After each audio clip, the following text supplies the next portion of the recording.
or just start out at 5 and then move it to 10, whichever it's going to be, because I will tell you consistently what I see from all these people I talk to, and believe me, it doesn't come easy to me. I mean, I really hate picking up the phone and necessarily talking to people about that all the time. Like, hey, do you want to buy a house? You know, which isn't the way to do it. Yeah, but it's the people who sit in these panels and the things that you see, the ones who are really successful. They force themselves every day to have, 20 conversations about real estate a day. That's the people who are doing 24 deals a year and more. That's their pathway to success at the end of the day. It's just you got to put your head around, how am I going to have those conversations? Because you got your sphere, right? And you just can't call them every day going, hey, anybody else come up?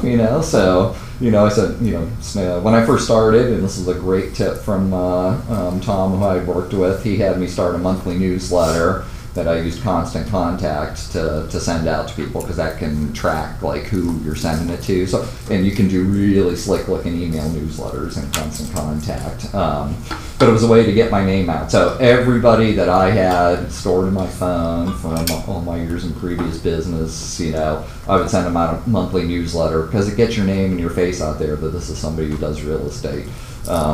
But you'll use the same thing, and it's everybody you're in contact with in Facebook, everybody you're in contact with in LinkedIn, everybody from church and this and that. It's just quick as you start, like, hey, just want to let you know how you doing. I just want to let you know I made a career change. I'm in real estate now. Just wanted to let you know that, and also I want to see is there anything I can do to help you. And I always find that conversation easier to have, anything, and especially like LinkedIn people, like, hey, we're on LinkedIn together. I've got 700 LinkedIn contacts. Some of them I'm fairly judicious. My criteria for LinkedIn is I have to know you in some way, shape, or form, or have had a conversation with you. And like me on Facebook, I'm a little more exclusive, because I don't like people who I don't really know seeing everything about my family. So I keep the one removed. Other people are different in that regard, but just pick up the phone and talk to them to get started on your lead gen part. So that's the single biggest thing I can tell you. Just start having conversations with people every day about real estate. Even if you're just say, I'm in real estate, you don't need to mind that any more than that at that point in time, but everything will help you out, I think. So, so is real estate first career for any of you? Yeah, right, because that's most of us who get into the business. We've done something different. So I was in the music business for 20 years before this. I worked with Sony, right at the North Park building at Abernathy and 400 for years. We had a regional office here. So I was in sales and distribution. So I made sure CDs showed up in stores till about 10 years ago, right? When, howdy. Hey, how are you, Ryan? I'm John. I'm Brian. Good to see you. Good to see you too. Right when people quit going to record stores to buy music anymore, and it was like, all right, I did not want to move to New York. I kept changing jobs there, and my wife has a great job here, so I was like, I got to find something different to do, and had friends in real estate. So when I started in 2009, it was not the world's best time to start, right? And it took me 6 months to have my first deal. So luckily Sony paid me for a year, so that helped out. But that's always the toughest part in starting, is getting your first deal, and then your second, your third, and your fourth. And that's where conversations come in, because conversations lead to appointments, lead to contracts, lead to closings. That's the easy, it's the simple part. It's tough to do, right? But if you start there, you get there. And the business gets easier after your third year, because I've sold so many homes to people I sold houses to 2 and 3 years ago, who call me up like their life changed, they have additional children, or they're just finally, it rings in their ear like, you told me that, when I was 25, that I really wouldn't mind the drive, because it was an hour and 15 minutes each way, but now that my kid's 6 and in sports, I don't want to do that anymore. So proximity plays a larger role in our city in different people's lives. So Try to, it gets easier because people start to make those kind of moves and they remember you and you love on them, right? Or, every month or so, you make sure you're talking to them in some way, shape, or form, and that part of the business gets easy. So, keep your eye on that prize, but again, start with conversations. So, all right. So today we are talking about pricing to sell. I was talking with Cindy when I got here. I said, I think pricing a home is probably the most difficult thing in real estate that I have to do. And you've got to know it, whether you're on the listing side or the buying side, because at the heart, it goes to your credibility as an agent and what you're selling out there, right? Because nobody needs an agent to sell a home, right? I mean, you don't have to. So why is somebody going to use you to help buy or sell a home? Because they don't need you to buy a home either. They can just call the listing agent. They want you because you're knowledgeable and have expertise, can guide them through what's most of the time everybody's largest financial transaction. And you're always setting the stage for that by being credible and being honest and also knowing exactly what you're doing and giving them good, strong advice. And that's part of your fiduciary responsibility to your clients, is to advise them to the best of your ability. So that's what buying and selling homes is sort of all about, and pricing and probably negotiation are the top two new skills that you might know how to negotiate, right? And you can bring that skill set over. Pricing is a whole different dynamic, though. You know how to price things from what you're willing to pay for yourself every day to live your life. So you probably understand most of the mechanics of it, but it's applying it to real estate and what's going on. So we'll talk about that today too. And then, so your last class was Win in the Cellar. What was the, I know nothing about that class, so what were the big takeaways on that one? Mainly just how to go over your pre-listing package, your listing presentations, the actual brokerage agreement, that kind of stuff. Gotcha. Did you get into the nuts and bolts of the brokerage agreement? Yes, we went through it pretty much line by line. Like, she told us to highlight any questions we had, and we went through it pretty thoroughly. Good, yeah, because that's the stuff that you sort of want to make sure you know, and you almost have pre-printed. When I go on a listing presentation, I'll bring an entire pre-printed listing contract with me. So it's got everything filled in already. The only thing it's not filled in basically is price too. So as much as you can do to prep for those kind of meetings, so that when you walk in, you're not worried about filling in part of the contract. It makes your life easier. And it's the same with buyers. When you go out with buyers, my big piece of advice there, when you take somebody out for the first time, try to only show them one house or maybe two. Because and it works a couple different ways. If you get a pre-meeting with a buyer, that's sort of great, because you can, and I'm sure you've been taught that, right? People have talked about trying to get a pre-meeting going on, have them come to the office or meet them for coffee somewhere so you can assess their needs and what price range and all those things. I've done that twice in 10 years.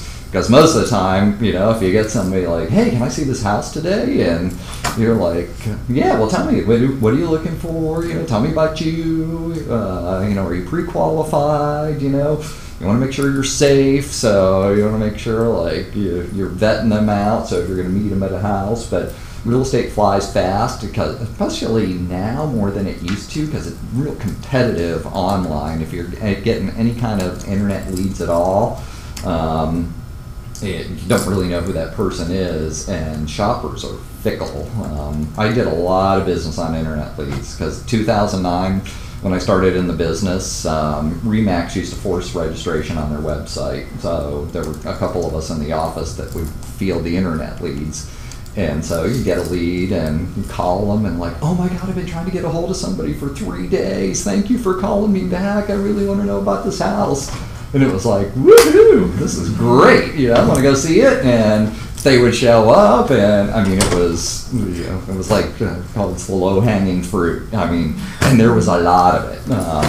Today it's a whole different dynamic. You know, on our team we pay for Zillow leads, and you talk to somebody and you show them a house. No, I don't have an agent. You get there, well, I'll have to get back to my agent. I'm like, you told me you didn't have an agent. You know, how do you think I get paid? You know, so a different dynamic going on in the marketplace right now. But if you can, you know, get people going on and you're getting a good rapport with them. If you're only showing them one house, you got a lot of time to talk to them then. But what you want to do when you show somebody a house is you got your information, the FMLS sheet on that house. You've also got sort of what's sold in the neighborhood recently. So you got to always sell yourself as knowing more than them, and that's why they should use an agent instead of just using Zillow on the phone.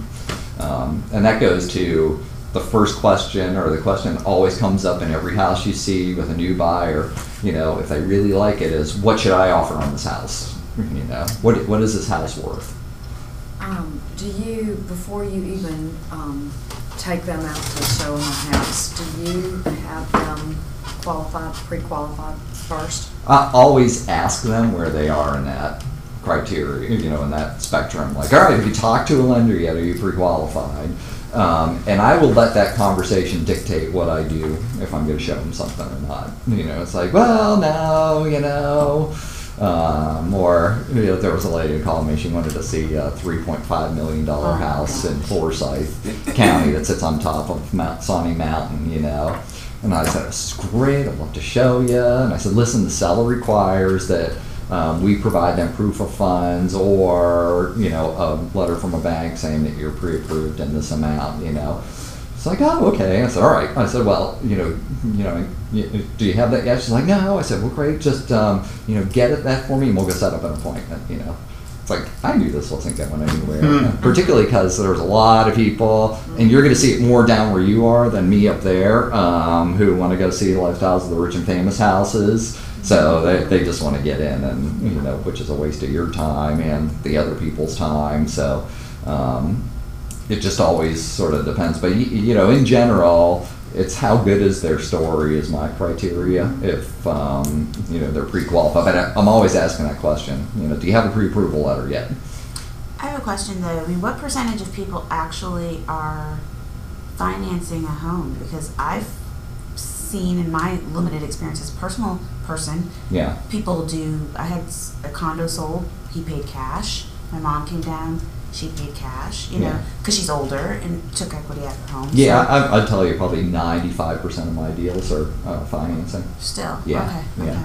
And you can check that in FMLS because there's a field that tells you financing type, and it'll tell you cash. So if you want to see, we'll pull it up later. Okay. That would be one way to take it. So really, if they say that they don't need it, we really should still have our radar on. Yeah, and what you should, and the question to ask them is like, great, okay, so can you, what we're going to be asked for is proof of funds. Okay. So and this is what we're going to need, you know, bank account statement without your numbers on it, just black those out, you know, showing me that you've got funds for more than that amount. And again, it just really depends on the story that somebody's telling me, you know. I haven't been burned. Other people have. I think I've probably been lucky not to be burned. I have certainly shown houses to people where ultimately we found out, like, you're not qualifying for a house anytime soon. I take the long range view on that, which is, all right, I'm treating you fairly. You know, the guy says, here's, talk to my lender, and it's going to be 9 months because something's got to clear. So you just keep the conversation going with them, and more often than not, I win them as a result and keep them in my, you know, in my business. So, you know, that's why I don't have a problem showing people houses if I have the time. You know, that's the other criteria. If I'm super busy, I'm not going to take that risk. But you know, and especially females, you got to weigh that risk. You know, being out there by yourself is a little different. I think if you're a guy, I mean, I don't. People don't play me as much, I think. You know, just the safety risk isn't down, but, you know, I don't know, has anybody talked to you guys about realtor safety 101 things, you know? Is there It's a concern. The Atlanta Board of Realtors sends out stuff like all the time about it. And have y'all been to the orientation yet? the one here? No, I'm going tomorrow. Okay, yeah, the orientation for the Atlanta Board of Realtors will go over a lot of stuff. Gotcha, yeah. I mean, the biggest ones I can tell you, never park your car in the driveway, park it in the street out front, that way you can't get blocked in, right? Don't know who somebody is. When they pull in, take a picture of their license plate, text it to somebody that you know. Another good one to do. They give you the real heebie-jeebies on the phone saying, hey, my office or my broker requires that I meet with a prospective client in advance. Can we meet here? You know, that one usually works. That's a good technique to win any argument. Defer to a person in higher authority who's not present. You know, it's like, oh, I have to run that by my wife. That one works pretty good. And if your, spider sense ever tingles as you're standing at the door with somebody, you just go, oh, hey, listen, my babysitter's calling. I'll tell you what, you go in, and I got to go take this call. And just walk away. I personally know two agents who have had incidents, so, don't take it lightly. Just, be safe out there. Yeah, my twister did. And then the Keller Williams app has like an alert thing. You set a timer, and then after the timer goes off, it sends a text message to somebody that you pre-saved into the app. So like if you plan on showing the house for like 30 minutes, and then 30 minutes is up, and say they captured you or done something to you, something like that, it will automatically send a text message to that person. I'm not sure which app is either the Kelly app or the I know the that KW HomeSnap. app. HomeSnap, has the that. HomeSnap Yeah, app. HomeSnap HomeSnap, has that's what that. it But is. you have to be like at the house. You have to be at It's the kind of house, yeah. annoying. Like I've tried to do it. It's kind of annoying because you can't even do anything until you're literally like right there at the house, and sometimes the GPS isn't that great, so it like won't ping you, but it'll just like send a text to someone, and it'll be like, you might want to check in on so and so, and just give them a call. Yep. All right, so we spent a half hour not really getting to how to price a house. Let's start moving there. But keep asking questions, because, I like to keep this all pretty practical, and we're going to price 3 different houses today is our ultimate goal here, in different price ranges to give you some ideas. So pricing for me always starts with what's going on in the market. And you guys have, and I'm sure you know already, you all have so many ways and places to gather information that it's a little daunting at times. I'm going to hold this camera on computer.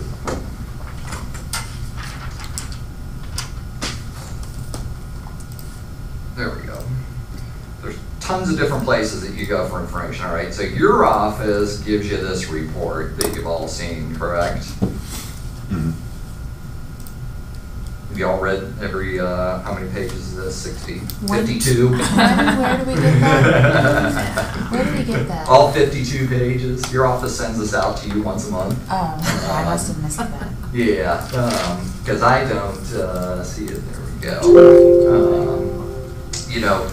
So I would tell you to read through this report to get a good sense of what's going on in the market. But this is a great slide. This is a great slide for listing presentations as well. I'll use this in the listing presentation. It's and this one's in town Atlanta market. What percentage of the marketplace is Keller Williams versus your competition? Right now we're around 23%, right? And so you can say, hey, listen, we are the #1 real estate company in Metro Atlanta. We're about 23%. The next closest is about 7%, 6%. What does that mean for you, Mr. and Mrs. Seller? That means that we get more eyeballs online on our listings because people are always searching on the Keller Williams site. It means that our agents actually sell more Keller Williams listings than other agents do. I think it's like 32% of all the sales of KW's listings come from Keller Williams agents because we network internally and are always trying to find buyers for our clients' listings. So it helps to do that. But there's a ton of scripts to use from all of these things, but knowing what's going on in the market is the biggest picture, all right? So, what's going on, year-to-date sales are down by 6.5% this year versus last year. That's a big thing for any kind of pricing discussion is sales are down versus last year. Sales are down, but the flip side of that is sort of wacky. Median sales price is up. And that is for what reason? lower inventory. Lower interest rate. Inventory is still very low. Even though inventory is slightly higher than it was last year, it's in the big grand scheme of things in Metro Atlanta, it is still a seller's market. And what are interest rates doing now versus last year? Going down. Yeah, they're down a little bit. I mean, they ticked up in the last week, but they got down to like 4% last week on a fixed 30. They're more like 4 1/8 right now, maybe a little lower depending on the credit and everything. But those kind of talking points are the things that you need to have. We basically call it your elevator speech. You know, somebody asks you, because people, that's one nice thing about being in real estate. People ask you about real estate all the time. That's why if you're out and about wearing your name tag in your social settings, you know, with your friends, you know, on Friday afternoon cocktail hour or anything, the grocery store, it's a conversation topic. I've got one of my clients I'm showing $1 million listings to from a Texaco station. You know, he was behind the counter. He's like, "You're in real estate?" And I'm like, "Yeah." He's like, "Hey, I need you to find a house for my wife. She wants to buy $1 million house. She only wants to spend $800,000, but you know." And I said, "Well, you know, I'll help her out and I go buy her brokerage agreement with them, and they're showing them houses." So you just never know. That's a conversation about real estate. It wasn't what I planned to have, but the badge can help you make that happen. But your elevator speech is somebody's going, "Hey, what's going on in the market?" You know, and you got to know something and say, you know, and you know, mine is always like, you know, it really depends whether you're looking to buy, sell, or invest. Say homes are selling for more than they did at the same time last year, right? It's still relatively a seller's market though, because inventory's low. So there's opportunity all the time, and no matter what's going on in the market, there's opportunity. In 2009, when I got in, there were 102,000 homes for sale in Metro Atlanta, and none of them were selling. That's not the case now. There's like 32,000 between attached and detached in Metro Atlanta. So, I mean, inventory is substantially lower. But you got to know that big moving part of the whole marketplace, because that's how you can help to start pricing discussions with people. And that's always my philosophy on how I'm going to have that conversation about what their home is priced for. If I'm working with a buyer, is this a fair price to ask for somebody? I have a question about, I've heard that statement before, sales are down, prices are up, it's a seller's market. But then if they're talking to a seller, I mean, how often do they need to then go buy something? So then the shoe's going to be on the other foot. So how do you handle that? Well, conversation. It's always about every market has opportunities for you, right? And it's about so if somebody's looking to buy, sell, I mean, it's an overall strategy. For me is if somebody says, "I want to do this," I'm like, "Great, we are going to go see some houses, because if you want to sell, you have to know that there's a home that you're willing to go buy, right?" And we should go find, and you should have like 3 in mind right now. They'll change in 3 weeks. The good ones are going to be gone, but at least you'll be confident that we can find you a house out in the marketplace right now that you're willing to do. But it really goes to what's the reason for their move? You know, is it that they need more space? And nothing's going to change that. You know, they're going to make more money on their house right now than they did last year. They're also buying. The market went up from last year, so you know, it's a zero-sum game. But you can always find them deals in there. It sort of depends on them. If they're looking for fixer-uppers, say, "Hey, you know, here's what's really going on. Days on market has really started to increase." Because what happened, you know, last year? Who was in the business last year in here? Anybody? You guys all relatively new? All right. The market had been red hot until like May, June last year. And like every month, the percentage sales increase versus the same month last year had kept going up, you know. So we were like 9% ahead. And this year, I think it's, 4.6% ahead. So the rate of price appreciation finally started to drop a little bit last year. And that was for a few reasons. A, interest rates got close to 5% in the summer last year. The other big thing that was happening, inventory was low. People kept raising their price. The guy that you're having a conversation who said, "I'm going to list my house for $575 because my neighbor got $550, but his neighbor had done all of this work, right? And he hadn't done anything to his house." Well, you know, buyers finally like said, "I am not paying that for this house." Like, no way. And that's interest rates, and that I think both happened at the same time. And people are like, yeah, no, I don't think so. And then there's the whole behind the scenes part for first time home buyers, and student loans are such a a bigger deal in terms of their percentage of debt, just capped affordability. So that's what we started to run into. Housing prices kept going like this.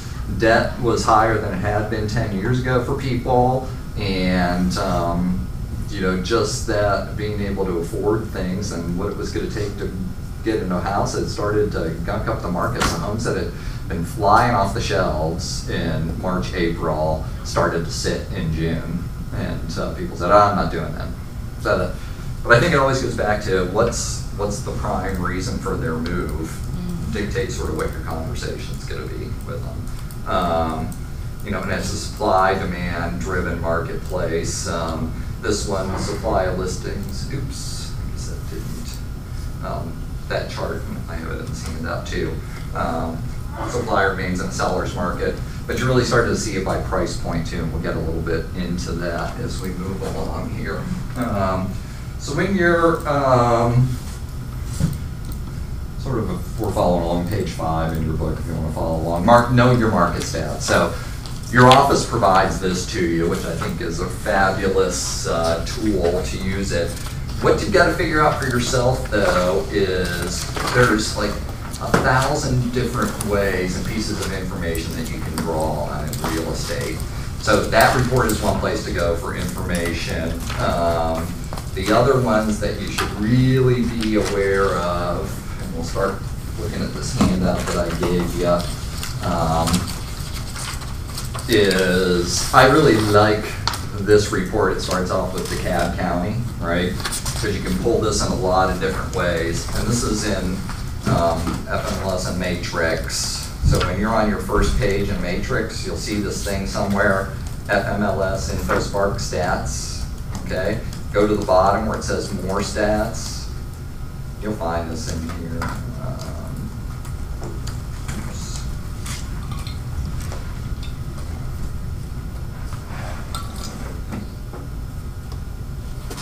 So open up that, and there's this thing called Fast Stats in here, right? So you can choose anywhere you want to be. So if we want to look at DeKalb County and view the DeKalb County report, it pulls up what's going on here. You can do this by county. When you pull up the county part to it, it's your county one. Then you can get into real specific sub areas and zip codes. So that would be 30338, and that's in here as well. So what I'm looking at in terms of looking at buyer, what's going on in the big market? Still relatively a seller's market. Prices are still up, but inventory has climbed. Days on market has gone up a bit. The market's a little slower than it was at the same point last year. And then if we're going to get into a specific house, and we'll start talking about a house here, So what's going on in DeKalb County? And is it different than what's going on in Metro Atlanta? So we're seeing in DeKalb County, I'm going to look at this page, this is the same one you have in your handout. So new listings are up, pending sales are up, but closed sales are down 9% for the month of March. They're down 7% for year to date. So when I'm talking to a seller about pricing their house, this is the beginning of my conversation with them about after we've gone through the house, right? Listing paperwork, you're going to have had this conversation with them before anybody's ready to sign anything and put a price on that part. It's about, what do we think we can get for your house right now? So you've got to educate your seller about the marketplace. So that's why I start big, I'm like, hey, here's what's going on in Metro Atlanta. Here's what's going on, though, in your county, right? So we can say, listings are up, pending sales are up, which is great, but closed sales are down. So we're not selling as many houses as we are. And they're like, really? Well, I thought everything was selling like hotcakes. Like, no, the market really started to change in June last year. I understand it's still a pretty vibrant market, but things have started to slow down. Sellers really are making more crucial decisions. You probably heard this expression for somebody. It's like, right now we're in the price war and a beauty contest, right? Have you heard this one yet? That's what I hear this in Keller Williams, like once one person says it somewhere, then it goes somewhere else. So I've heard this in half a dozen different meetings. I've heard Brad say that in one of the meetings here. It's a price war and a beauty contest. Like, you know, whenever people go out to look, there's this many homes on the marketplace. The ones that are selling are the ones that are priced best for the features that they offer, right? And the one that looks the nicest where somebody doesn't have to put the work into it. It's another one, they call it the shiny penny theory of real estate, right? 2 pennies on the ground, one dirty and disgusting, one shiny. Which one do you pick up first? Yeah, they're both worth a penny, but one is clearly the one that people prefer. And that's the same if you go show, you know, 5 houses that are all $500,000. One of those is clearly to be nicer than the other ones. And you're going to get 2 that are, you know, pretty nice, you know, backup ones. You're going to have one that's like, oh, this one needs a lot of work, and one that's just completely overpriced and doesn't make sense. That holds true in the market at any one time. So for your sellers, it's the same kind of a thing. You know, it's like, where does your house fall in that continuum? How do we get you to be priced right? So start there. So we look at DeKalb, we're like, all right, so what we see here versus Metro Atlanta is, you know, inventory's up a little bit, sales are down from the same time last year. So the market's changed a little bit. I just want you to understand, and that's what my conversation with sellers, I just want you to understand that, because we have to adjust to the marketplace to get your home sold, you know, and say, and understand, you know, and I take a very collaborative pricing approach with my people. I want them to come to the same conclusion as me about the price of their home. Say, I'm not going to tell you what to sell your house for. You hired me to do a lot of things for you. One is to be the local market expert and give you professional advice, right? And say, you know, I'm not going to say your house has to be at this price or I'm not taking your listing. You know, this is a collaboration between the two of us. You're hiring me to sell your house for you. You know, my job is to give you the correct information so that, you know, together we make right decisions. And my job also is to market your house and get it sold as quickly as possible for you, right? So those are the kind of conversations you're having with people. And there's some more in your books about specific ways to phrase those conversations. If we get some time, we'll go through some of them later today to do that. So I start out, you know, so this is what's going on in DeKalb County, right? Then we want to take a look at what's the most narrow part. So we're going to use, flip to like the 3rd page here. It says 2923 Evanswood.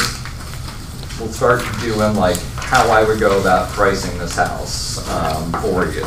So this was a listing that I had last year that did not sell. It's my only listing I've ever had that I couldn't get sold. Right? So it's a cautionary tale for me, you know, as well. The market last year when we put this on, because we started in April, was really hot. Does anybody know Doraville Well and Evansdale Elementary? A little bit, you know. Evansdale has a really good reputation for schools in DeKalb County because schools can be good or not so good in DeKalb.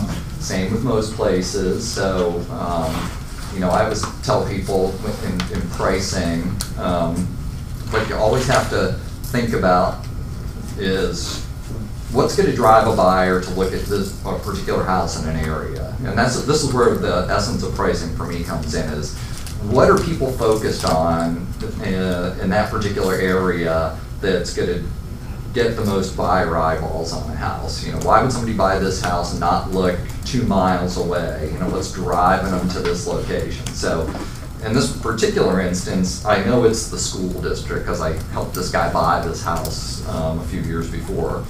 So I know that Evansdale Elementary is well regarded and people like it. There's a lot of kids who can walk there too. This house is right across the street from Evansdale Elementary. So when I was and we're thinking about putting it back on the market this year, so this is a good exercise for us together. So I'm like, all right, I know right now what I think the biggest deal is it's in Evansdale Elementary. Other times it's not the elementary school, right? So I live up in North Forsyth. Forsyth, great schools overall. The big difference between North and South Forsyth in terms of sales is North Forsyth has more days on market and more supply of homes because it's further north on the 400 corridor, and so many people commute 400 to get to work. A lot of people South Forsyth go to downtown Atlanta every day. They live in Forsyth because the taxes are a lot lower than Fulton, basically, and the school system's real good. So I know that my biggest area when I look in North Forsyth isn't going to be an elementary school or even a middle school. It always comes down to two things. Do people want to be close to the lake, or do they just not care? They want to be in North Forsyth because houses are substantially less expensive in North Forsyth than South Forsyth. So up there, North Forsyth High School would be my basic criteria because it covers both sides of 400 and all of the northern part of the county. So that's where I would set a search up for somebody. Whole different dynamic down here. So you got to figure out, is it a school? Is it just the zip code? Is it the city? And you got to be careful when using FMLS because of that, because city names in FMLS don't necessarily correspond to anything with the city itself, right? Like this house in Doraville is in unincorporated DeKalb County. It's not in the city of Doraville. So, that's a whole different matter, so always make sure when you're talking to somebody, like, are you in the city limits here or are you in unincorporated? Sometimes your people don't know, so you have to look it up online and find out, but that's what you want to know. So this one I'm looking like, all right, I know it's Evansdale Elementary, so I know what's going on in DeKalb County. Next thing I want to see is what's going on in Evansdale Elementary. So have you guys talked about absorption analysis reports ever? No. All right. This is a report that you should use all the time. If you take one thing away from today, this is it, all right, is absorption analysis. So main screen on FMLS reports absorption analysis. So on this, we're going to look at residential detached, and you can look at farms and attached or whatever you want to. You can pull this report by area, county, city, zip code, subdivision. Subdivision's not always right, so I hesitate to use that. But in this case, we're going to do elementary school. And we'll head down to Evansdale Elementary. And you've got the printout on this. I'm just showing you how to get to it. We're going to look at 3 months back, what's been going on for the last 3 months, and we're going to run this report. All right, so when this pulls up, it shows you what's on this sheet right here. And this is to give you, as you look at page number 2, what's going on by price point for each of these things. Because it's all fine and good for us to say, in DeKalb County overall, there was in the month of March, 2.5 month supply of inventory. So we look at this, pretty much mirrors it. On the very bottom right, you'll see 2 month supply of inventory. This just pulls in the different areas that anybody has reported any activity for Evansdale Elementary. So you basically just need to look at the bottom part. So it shows you that there were 11 sales in the last 3 months, that there's a total of 7 homes active in Evansdale Elementary. That's what the bottom of the page is. Average time on the market is 58 days. Average total days on market is 62 days. Homes are selling for 98% of list price. However, if they had a price reduction, average sales to list price ratio is 95%. All right. Does everybody know what that total, the original list price versus list price is? So that just has to do with if somebody had a reduction in sales price, they started at $450, but then they dropped it to $400. Now that house shows up in the percentage to original list price too.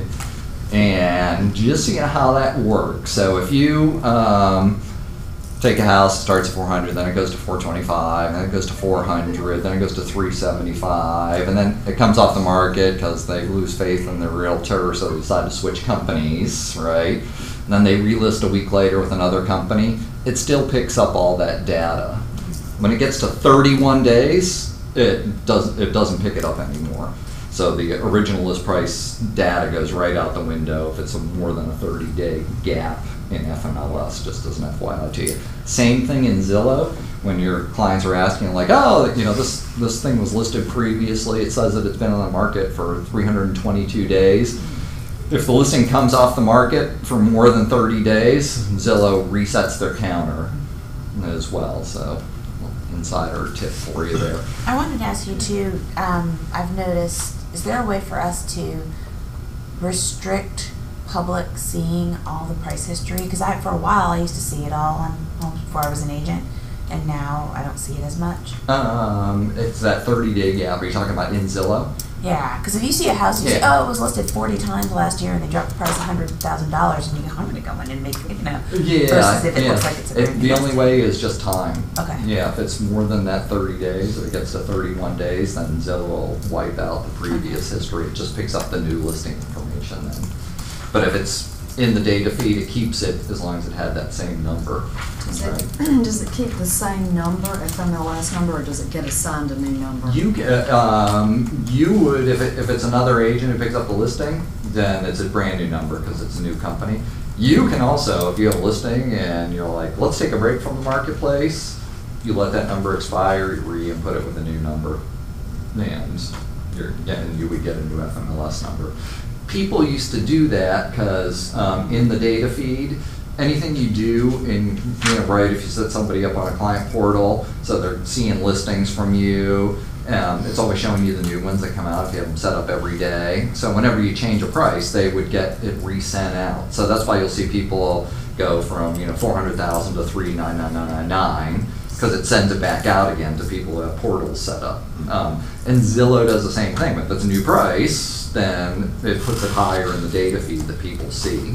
So that's one way to do it, is through pricing. Another way to do it is through giving it a new FMLS number. But it's sort of an antiquated thinking, is that, because it takes 30 days, after 31 days, for it to make a difference anyway. So some agents still think that, oh, just give them a new FMLS number and it'll be a whole new day, and it's not. It doesn't really do anything. It shows up the same for people. What is the total days on market? What's the difference between total days on market and days on market? So days on market is without a price change. Total days is with a price change. With a price change. Yeah, exactly. So that's where you start to see some differences. So flip, and to give you a better insight into that, flip further back. This is like page 12 or 13. You'll see this thing called area sales summary. Looks like that. So what this shows is sort of what happens to a house in terms of what it finally sells for, if it had a price change and what it doesn't have a price change. So look at that area 41 for DeKalb County, and that's the area that this first house is in, 2923 Evans Woods. So what it's showing you is that your sales price is average sales price $303,000, sold for 98.5% of list price. Average list price was $308, so it shows you that. But the average original list price was $315 if it had a price change. It was there, and it ends up selling for 96.2% of original list price, and it actually took 9 days longer to sell it. Went from 33 days sold homes without price changes to 42 days for homes with price changes. So that area is pretty vibrant because that's a pretty low amount of turnover. Go down to like area number 111 in Cherokee County. The difference when a home's priced right correctly, 72 days on the market versus 109 if it had a price change too. And that's part of your discussion with your sellers is, what's your motivation? How quickly do you need to move? If they want to move quickly, you got to price more sharply at the end of the day, right? I mean, their house has to look nice. It's got to have everything else going for it. Because, what are the big factors in pricing on a home? What are the fundamentals? Condition. Location. You have features and amenities, competition, and price. So all of those things are driving price all the time. So you guys know all that part. But that's if you price wrong, you're going to stay on the market longer. You told me you needed to be in Tampa by June 15th. We're going to put your home on the marketplace on April 15th. That really means we need to get a contract for you in the next 3 weeks or so to enable this whole time frame to work, because most closings from when a seller and you agree to an offer is going to be in that, and go binding, it's going to be in that 4 to 6 weeks range. Probably 90% of all closings from contracts are 4 to 6 weeks You know, if I'm a seller, I want it as short as possible. You know, buyers sometimes want more time, but, you know, that's it. You can work that out 99% of the time between a buyer and a seller. That's my experience, but, you know, part of it comes from buyers being realistic, and or just asking the question. You know, if I got somebody who needs like a 9-week closing, I'll just call the other agent and say, hey, what's going on with your seller? You know, my guys can't move until July 15th. Is this an offer you'll entertain? You know, and you'll find out right away, too. So, yeah, call your other offers. Can you tell me the difference again between the average list price original and the average list price? Well, it'll be average list price. The original list price is going to be higher because there was a price reduction. No, I'm saying, what's the difference between the two? Well, one of them just reflects that the homes, like average list price, are homes that never had a price reduction. Okay. Yep. And then the original list price is just what they started at. And Yeah, what they started at. Yep. Okay. Yeah, you got it. You got it. All right. All right, so we're looking at Evansdale Elementary. You know, I know that this particular house, I sold it to him for like $232,000. So when we looked at the market last year in April, it was somewhat the same as this. You know, there wasn't a lot of inventory in that 300 to 350 price range, and not a lot in the 250 to 299 price range. I am always one, if a market is hot, I'm gonna push the list price as far as I possibly think I can, right? Because ultimately my job is to get my person as much money as I possibly can for their house. So that was our thought process on this house and why we went out at $315,000. Because the house, I've seen similar homes in that neighborhood, and we'll go through some comps in a second, sell, same basic size and floor plan, for up to $370 if they had been like rehabbed very nicely. And this house had a great floor plan, had all sorts of things going for it, but my guy just let it all get away from him and didn't keep up with his maintenance and this. And I said, you know, Chris, we could sell your house if you want to spend some money. I'd put it on the market for like $330, but I need you to repaint, I need you to clean up your landscaping, I need you to like pressure wash your gutters. We need to get some stuff out of storage. Like, he had roommates. It looked like a flop house. It was not really good. I said, you know, if you spend $2,500, we can get your home sold. I said, we can't sell it for $365. I said, because, you know, the kitchen's not updated. And somebody needs to do that, and they need to put new flooring throughout the house. That's just what somebody would do in the stage. And he's like, I just don't have the money, John, you know. And I said, well, what's your time frame? He's like, you know, it would be great to sell it. You know, I want to sell it, but yada, yada, yada. So we went out. I said, I think we should go out at $305. He's like, well, let's try $315. And that's why I said, you know, all right, because I could find enough things in the marketplace, and I'm viewing that against what's happening in the marketplace right then, which is that everything was selling at Evansdale Elementary. So I had my first open house. I had like 15 people show up. Like, it was great, you know. I ended up getting a buyer out of it, which is, you know, another reason you take listings sometimes when people you know, like they're just adamant. Like, if you want my listing, is what we're going to price it at, you know. If I think it's in the realm of possibility at all, I'll take it because I'm going to do open houses. I'm going to try to pick up clients from it. It's not the best strategy, you know, because you know, the other part of that is like, all right, when, you know, I think you're overpriced. Can we sit down 3 weeks from now if we don't have any offers and are not seeing great showing activity and talking about your pricing again? And as long as somebody's going, okay, yeah, we'll do that. You know, 3 weeks will tell the tale of the tape for how many people are coming through the door. But you pick up people off of open houses that way too. So as long as it's in the realm of possibility, if they're wildly overpriced, I mean, I have a guy with a lake house right now who wants to put it on the market for, when it's $735, and the house is really like $575,000. And I said, I can't take your listing. It's like, what? And I'm like, look, I can show you all the information at every other comp. It makes no sense. Nobody's going to pay this much for your house. So I'm going to spend a bunch of money getting you on the market and market it and drone photography because you're on the lake and I mean, 3D tours, it's not gonna make sense for you or me, at this price point. He's like, so you're not gonna take my listing? I said, no, I'm gonna take your listing.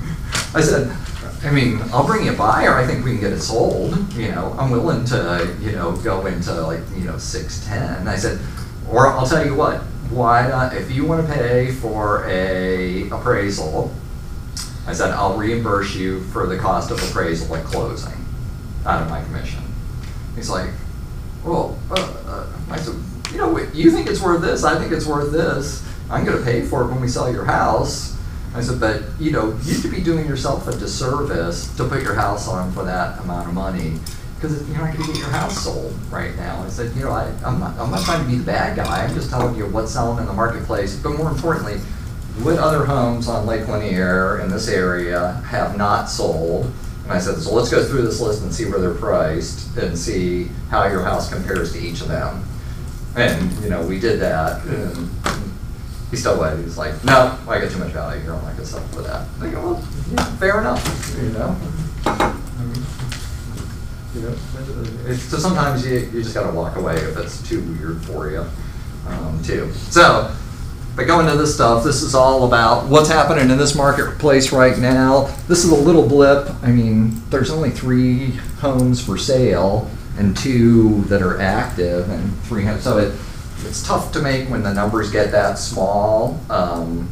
Like, you know, to go, oh, it's a 5-month supply of inventory, you know, versus that's 2 in the rest of the thing. If the numbers are real small, 1 or 2 sales could skew them a ton. So I don't read too much into that being a 5-month supply of inventory in 300 to 350.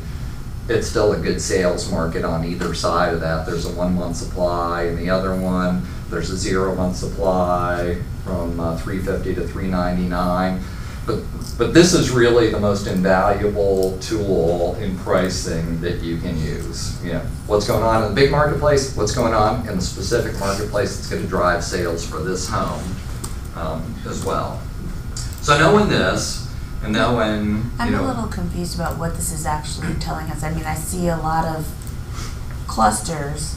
So does this say you don't want to price the house in 350 to 399 or 450 to 499 at all costs because there's no homes that have sold there? Or well, look at it. Start here. 2-month supply of homes in Evansdale Elementary, right? Complete seller's market. Look across, you know, and there's no high-priced homes on here, so we got to get to. There was 1,500 sold as well, because it's older established neighborhoods. But we go through, you know, 3-month supply, still complete seller's market. The zeros are mostly because there haven't been any sales or there haven't been any active on there.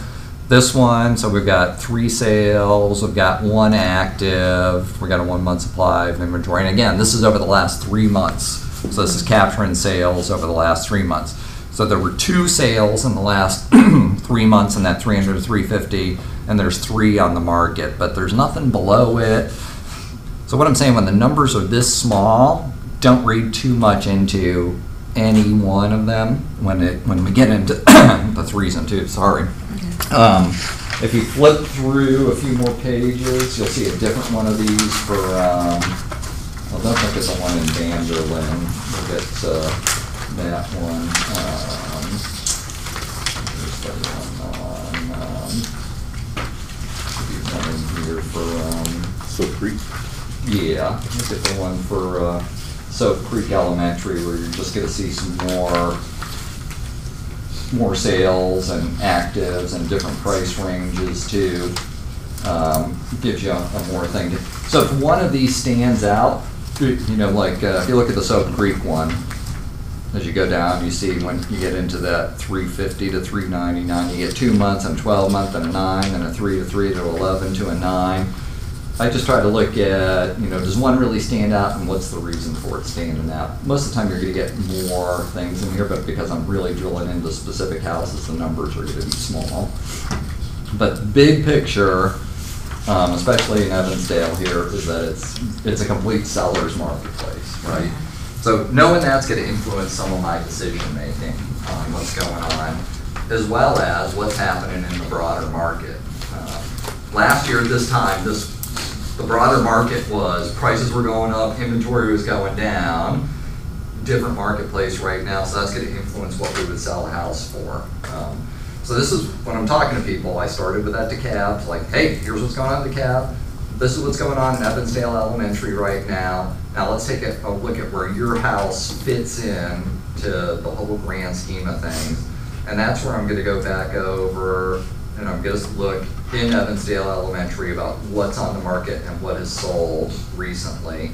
So that's just DeKalb, right, and elementary school. If you haven't taken a class in how to use FMLS, definitely go take like their 101 and 102 classes on it. It'll just teach you how to use this tool.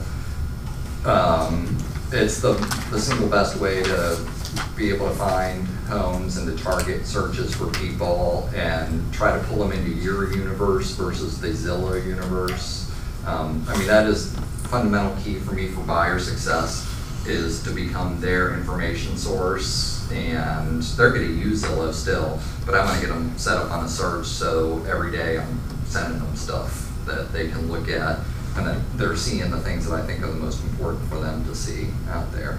So I'm going to look at pending, sold, closed. I'll even look at withdrawals and expireds too. All right, so we see in this marketplace right now, and I've already got a good sense knowing what this house is about where we should price it, right? Because it's a 4.2 and it's got 2,000 square feet going for it. So when I start looking at, all right, the actives and pending, so this one's at 340, it's a 3.2, but it's got 1,800 square feet, right? So it's like, all right, that one has some potential. It's a little bit smaller, but it's priced in that price range. So we're going to price this house. So we're really going to start to do it by what else is on the market in Evansdale that right now is our competition. So we should probably take a look at these two as well, because they're 4.2s and 4.3s. We'll take a look at this one too. I know that this is way out of bounds, but I just want to see what's going on here. Then we're going to look at some of our pendings. So I'm just looking at this sheet to give me a general guidance right now. So we know that we're at 2,068 square feet. So clearly most of the bigger homes aren't the best for us, but I might pick 2,330 because it's 4.3. We'll look at this one. Certainly going to look at Henderson Walk, which is pending for 300 because it's 2,072 square feet. I have a quick question for you. Yeah. Does this have a distance factor so that it can show you the homes that are, so you can arrange it by? You can just pull up the map and see. Okay. If you want to do that. And but then the other because thing, I'm doing Evansdale Elementary only, I'm not too worried about that. Because I really think in my mind that's what the most important criteria is in this particular area, is what's going to drive people to search here is Evansdale. Okay, and then also as far as square footage, what has your experience been? Because my experience is square footage is often wrong. Every house I've bought, the square footage is wrong. It's the Wild West. Okay. Is what it is. We'll get into that because as you start to go through individual ones, you got to start to figure out, is the square footage reasonably accurate on here or not? I'll show you how to do that. 1764, probably a little too small because it's a 3.2, so I'm not going to look at that. You know, I take a look at withdrawals to see, is there something going on? Like, you know, these ones are higher price, so I'm not really going to be too concerned with them. Why did this one expire? Henderson Walk, a lot of times they'll be back up here somewhere, like, yeah, there it is at 318. So it expired at a different one. So that's more knowledge. But I really want to get into the closed sales now and see what has sold in the last 3 months. And that's what I put in there, didn't I? After 3 months. 6 months, that's okay. What's sold in here? So I'm just trying to take this list of how many houses that have popped up, 46, and I want to get it down to something manageable to start taking a look at specific comps on. And this is just bracketing. I want some on the higher side, I want some on the lower side. I need to figure out where this house fits in the continuum so I know where I can price it. right? Sort of like car shopping.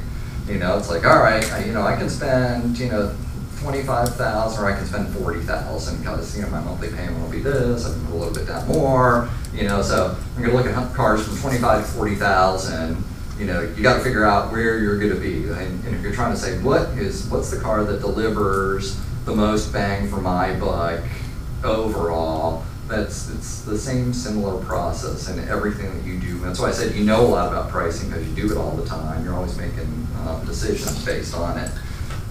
Is here. So again, I'm just looking for things that I think might be reasonably similar. Here's a 4.3 sold for $392. Before I get to the part where I'm going to really start to hone down on things, so I want to get some of these that are closer in square footage. Is what I'm really trying to figure out here. 2136, there we go. 2398 might be worth looking at. That one's a little bigger. 1781, so, and was on Evans Woods. That one's good to look at. 2649, probably not, but this one definitely is. Just looking for some more. There's an Evans Road one. Here's one at Woods. This one's relatively right in the same ballpark, 421s. All right, so now we've got a list that we just want to take a look at. This little refine button, you can narrow it down. All right, so now we've just shrunk that list from 46 down to 17. Now we're going to start to take a look, like, what does this house look like compared to the ones that is the world's worst front picture. All right. But 2756, it's a much larger house, but I want something higher priced. So it is a split level just like ours was, so I'm going to save that one, and we'll consider it as something we might factor in as a column. This is another one. It's like, all right, that's basically somewhat similar, nice updated house. We're going to keep that one even though it's a little smaller, another higher end column. This, another one, it's got a garage, actually it's a split level because our subject house is a split level. That makes some sense. Here's another split level. It's pretty big, but we'll take a look at that one. That, not going to take completely traditional style. So that's where you'll get better. Not going to take this whole different style of house. Yeah. Split level, only some people will buy split levels. So I know this from doing it for a while. So I really only want to look at split levels or maybe some ranches. Traditional 2 stories are going to be more challenging. This one, it's a ranch. I guess it says it's got 1 bedroom on, but it's like in the realm of possibility to consider. That's a split level with a carport, exactly like our subject house. Hold on, let me go back because I didn't check that one. How do you know that's a split level? It looks like a ranch to me with a basement. This one, because it's got these windows down Yeah. here too. But Yeah, and then if you check the bedrooms, you can see main and lower. So it has Okay. bedrooms on 2 different levels. I mean, some people might call this a ranch on a basement. I'm just looking at where the windows are placed because Okay. those bottom windows look real high to me. Okay. That would be the reason why. This is definitely a ranch. What do we know about ranches? they're not popular. Very Ah. popular. Everybody They're wants them rare. now. Yeah. In our marketplace, you got a 2,000 square foot ranch, 2,000 square foot traditional. 2,000 square foot ranch will sell faster and for more money than the 2,000 square foot traditional. Open concept. Holds true no matter where you are. They Baby just did not boomers, build tear enough in them. downs. Aging population, or people planning for aging population, they don't want to be Kids, young dealing with kids. that. Like tear down. I used to look at it as tear downs, aging population, and then open concept. You can get like all 3 of them. Yep, you got it. I'm not going to choose those ones. So how come you're not choosing the ranches to compare to the split level one? 2 different. Two different. Yeah.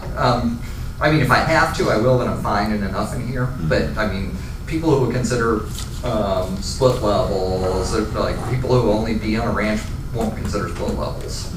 People who consider split levels will buy a ranch, but I really want that split level. I think that's going to be more of a determining factor. Because again, you've got great autonomy in picking these things, which ones you're going to use to help tell your story. That's, I don't know what to make of that house, so we'll include it. But I'm just trying to get to enough, that's a split level, that I can figure some out here. And Are these all within a, what is it, a mile radius or a half mile radius when an appraisal's being done? Again, Isn't that it's- what they normally use? So an appraiser ideally wants, okay, homes sold in the same neighborhood within the last 90 days would be their two biggest criteria. School's probably number 3. So that's what we're gonna hit here in looking for the right comps. Because an appraisal will consider things in different areas, you know, because what I'm really trying to get to is there a way to make sense of the price at the end of the day that we're gonna sell the house for? So that's why I'm not gonna choose the ones way at the top, because we'll go through them and just look through pictures individually. This one's split level. And the reason why you picked the Evansdale school is just because you know that's why in this area houses sell. Yep. Okay. In fact, I think that's the most important criteria, and that's the biggest thing to look at every time you're trying to price a house, and what buyers are going to go look at this house that you're going to put on the market, or you're trying to think what is motivating them to begin with. Because I got a lot of factors that I could consider. It's like they want to be in Doraville, or they want to be in unincorporated DeKalb County because they don't want to have a city tax. That's, you know, people don't, I think for the most part, think on the unincorporated thing. I think people are more tied to schools in general than almost any other thing. Can you search in FMLS through like a tab that says unincorporated, or would you just have to look it up and know? Yeah, you'd have to look Look it that up one and up. know. Yeah, that one is tough to do. You might be able to do it by that area search. Area search, yeah. MLS had the numbers. The number area search, I yeah. don't know what those are. Yeah, but there's not an unincorporated. No, there's not a whole But you area can that's find out where those unincorporated. are, I guess, right? All right, so we go back to our results again, and we're like, all right, we check the ones we're interested in, so we're gonna refine this again and narrow it down. All right, so I know the inside of the person's house I'm going to see. Let's look at this one, and I'll go through these pictures super quick, right? Because you can see them all like, all right, updated nicely, nice wood floors, updated bathroom. All right, and we already saw that this house is a lot bigger than our house at 2,756. Okay, not a great comp for me. I'm gonna leave that one out and go to the next one. You know, it's like, all right, what's going on with this house? 1824, relatively same square footage. This button will show you all the pictures at once. Updated nicely. Kitchen's great. Ours hasn't been redone. Nice wood floors. Thematically, everything looks pretty clean. That's a great comp for us to consider. So I'll leave it checked. This house looks pretty similar. It's got a garage that would certainly sell for more money than ours. That looks nice. It's relatively the same floor plan, because I know my listing, you walk in the front door and walk up the stairs. They've got a big living room. This is basically the same house. The kitchen is older but looks nice. The hardwood, it's the same in so many ways. Same downstairs area, but this looks a lot nicer. It's like, all right, I see what's going on. This house has been updated and it's got a pool. So that's a big deal. And it's 2,700 square feet and it's selling for $340 on the market right now. So why would you keep that one, even though it's the square footage is way bigger? Because the layout's exactly the same, and it's again, I want an upper bracket too. So I got to tell hey, look, when I'm talking to my seller about his price, this home's on the market. It's 2,775 square feet. It has a pool, built at the same time as yours. It's a 4.3. The kitchen's been updated. The master bath's been updated. And has a pool. Yeah, so I'm going to pick a few that are way up here, so I can tell them, this is why we can't price your house here. This is your competition. So yeah, you want to leave a few in. This one, 2,850. You know, it looks a little different. It's another one. You know, I don't need to. The kitchen needs updated on this one, but I might do it just for competition's sake, because again, this is another house, 329, that he's competing against. So clearly, at around 2,000 square feet, that needs some work versus some of these houses look pristine and clean. we're not at 340 with my guy, but I'll keep these in here just so I can show them that. So let's start talking about where we might be. So this generic kitchen needs work, needs updated, looks super clean, has a garage, so that's a nice thing. 2,072 square feet. They're $299 under contract. So right now, I'm looking at it going, this house doesn't need anything. It's in this, like, yours needs updated just to be as nice as this, and this guy's at 300. How much does the fact that it's a cluster home, though, factor in? Because people, isn't that pretty attractive to people, that it's a small neighborhood, it's a cluster home, it's newer? Yeah, I mean, I'll zoom in on the thing to get an idea. So they don't have much of a backyard at all because they have the detached garage there. Newer construction, 83 versus I think mine was 65, 64. So yeah, I mean, this house has... Of course, that would help your case if it needs to be lower because this is a newer house. Yep. Yeah. Because this is who your competition Right. is. This is, if I'm taking a buyer out in Evansdale Elementary to look at houses that have, 3 to 4 bedrooms, I'm taking them to see this one. And if they only need 3 bedrooms, then they're probably choosing this one versus yours, right? So that's a good one to have in here. So here's a 4.3, 1,800 square feet, a little bit smaller, closed at 392. Let's see what's going on with these pictures, because that's nice. It's been upgraded. The floor plan's more updated. The kitchen's been redone pretty nicely. There's a lot going on good in this house. They got some good square footage. They have screened-in back porch. They got a park-like backyard. I mean, that's all good. They closed at 392, and it's 1,800 square feet. I mean, if I put, 75,000 into this house, it'd be just like that house. That's actually, what the upper side could be. It's actually a good comp, but you can contrast the condition of both of these homes. How much would you say a double car garage adds to an enclosed double car garage? So, add to like that? this one, because you can enclose it, right, because it's a carport, it probably cost you, $15,000 to have a contractor come in and Wow, enclose that. that much. Depending on how you want to do it, so, Wow. not tremendously expensive, to do it. So that's just a value judgment. But I gotta tell you, somebody paid a lot for this house. What's that? What does the CC mean next to the Look at some good 392,038 and it says CC 4,000? Closing Closing costs. costs, yep. Okay. How You much got the it, man. salary? Yeah. You got it. Is there something else going on with like why this house? I think that neighborhood Nottoway, though, is a little bit more prestigious. It is. From what I know. And that is why. I think it's So- got like a pool And it's some not other stuff. directly across the street. So that's another on the high side sort of a thing. So 338, 2,400 square foot, 4.3. So I'm really starting to see now as I look through them. I didn't even get a look at pictures on this one so we can move through. This one pretty, again, 1854, right in the same ballpark. It's cute on the outside. Super cute. Look at this. This is, Yeah. I mean, they spent some money on this, all right? Yeah. So here we go. I mean, this is another spectacularly good comp to my guy.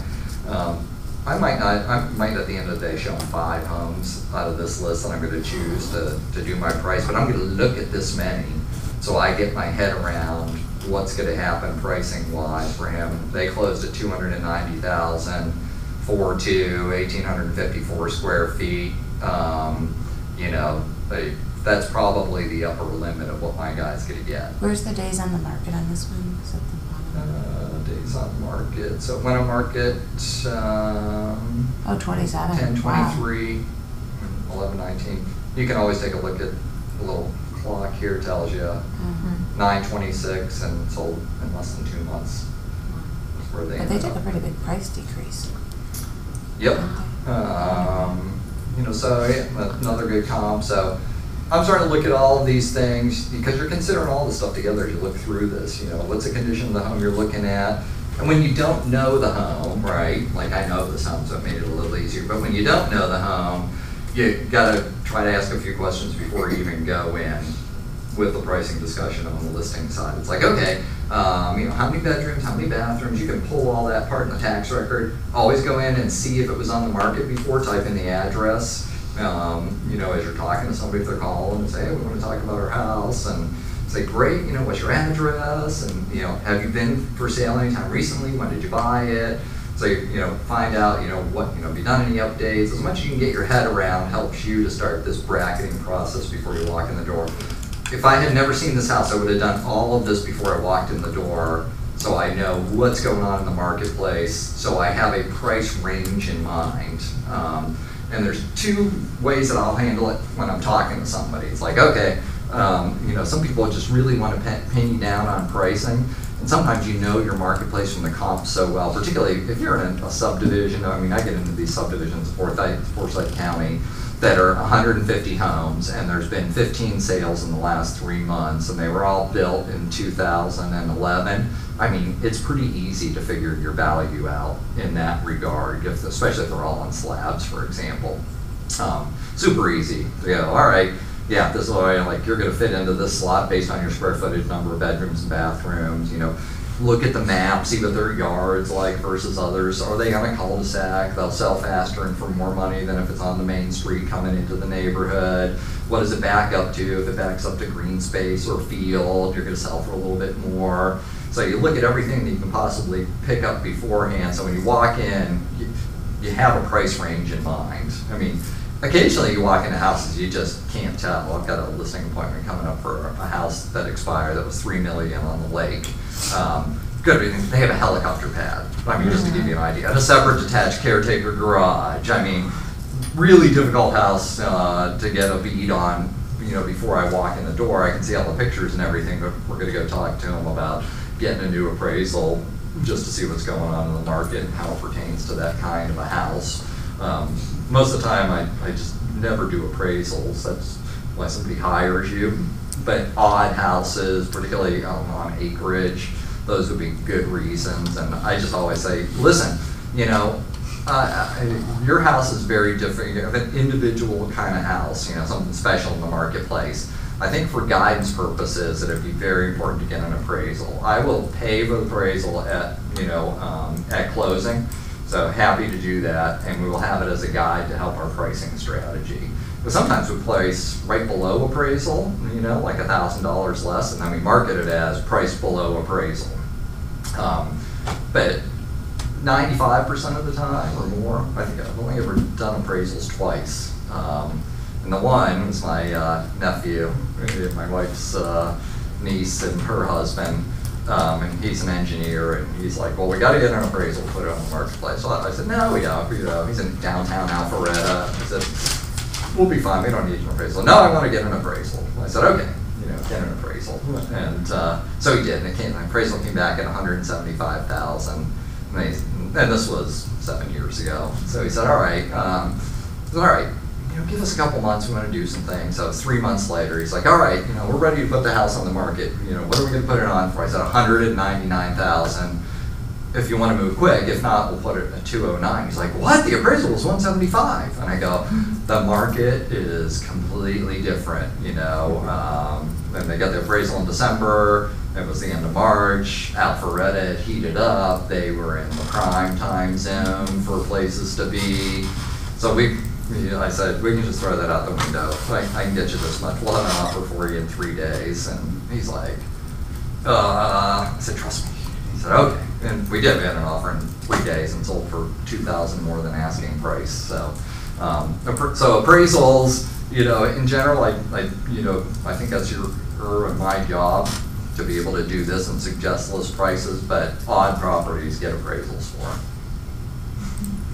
Would be my 411 there. So I'm looking through all these things, John, I have a question. Yeah. Okay, so the buyer would request an appraisal of the property, correct? So this is like we would call it pre-listing. So this would be what I was talking about was on the listing side of things. Right. When the buyers get an appraisal when they go to get a loan. That's a part of the loan process from the lender. Mm-hmm. The lender wants to make sure the property's worth what the buyer's agreeing to pay for it. So they get charged. It's usually $450 that the buyer is going to get their appraisal done. Okay, so how can you, I guess, guarantee that what we predict the house is worth? How do we predict how that weighs against, or will weigh against what an appraiser has yeah. to say, right? Well, an appraiser's basically doing the same thing that we're doing here. They just do it in a different fashion. Have you seen a complete appraisal ever? Like a printout Yes, of yes, one? yeah. Okay. So they have a certain set of rules that they have to follow about what homes they pick as comps and then how they adjust for the fact, like an appraisal, we use 3-bedroom homes on, or against our subject property, which is a 4, 2.5. They can pick a 3-2 and adjust for the 4-2 having more value, and that's like an appraiser discussion. So if there's 2 homes, both 2,000 square feet, one has 3 bedrooms, one has 4 bedrooms, which one is worth more? And the appraisers oftentimes will say they're worth exactly the same because the rooms are smaller and it might make the family rooms smaller, and that's more important to more people than to have this. Now, they'll always give you more credit for an extra bathroom, but some appraisers might say, oh, that's a $2,000 difference in value for the extra bedroom. So, they have rules, they have some subjectivity. The deal with appraisers is they say if 5 walk through the door, they should all be within 3% of each other because of all the rules they have to follow. I think that range is wider, has been my experience. But if you were pulling and looking at things like this as you go through to bracket in a listing, I've only had an appraisal issue once, and that was on the buyer side, where the appraisal came in a lot lower than my buyer was willing to, or twice, appraisals came in lower than my buyer was willing to pay. There's always a way to work that out. I mean, truthfully, it's a good thing for your client, right? You agreed to pay $296, appraisal comes in at $290. It's like, hey, we'll buy the house. We just want to buy it for $290 now. It's always just a matter of figuring out if buyer and seller want to buy and sell. They'll figure it out too. But doing this is basically what an appraiser does. So you're going to find, for the most part, it doesn't happen to you. It's more and appraisers themselves, they want the deal to work. I mean, that's their actual responsibility, is not to interfere in what's called an arm's length transaction, what a willing buyer and willing seller are willing to come together on. They're not supposed to get in the middle of that. They have a job to do, but I find really appraisers work to make it work rather than try to kibosh a deal. I would say 95% of appraisers do that. As a listing agent, if I am nervous about a house, I go and I provide them the comps that I use to price the house. This is what I do. So I pick some of these great ones, and the lake is really weird because of the difference of what one house on a lake lot, if the lake's in deep, the lot's in deep water with a little shallow walk down to the cove, versus another one where when the lake drops 5 feet, the dock's stuck in the mud.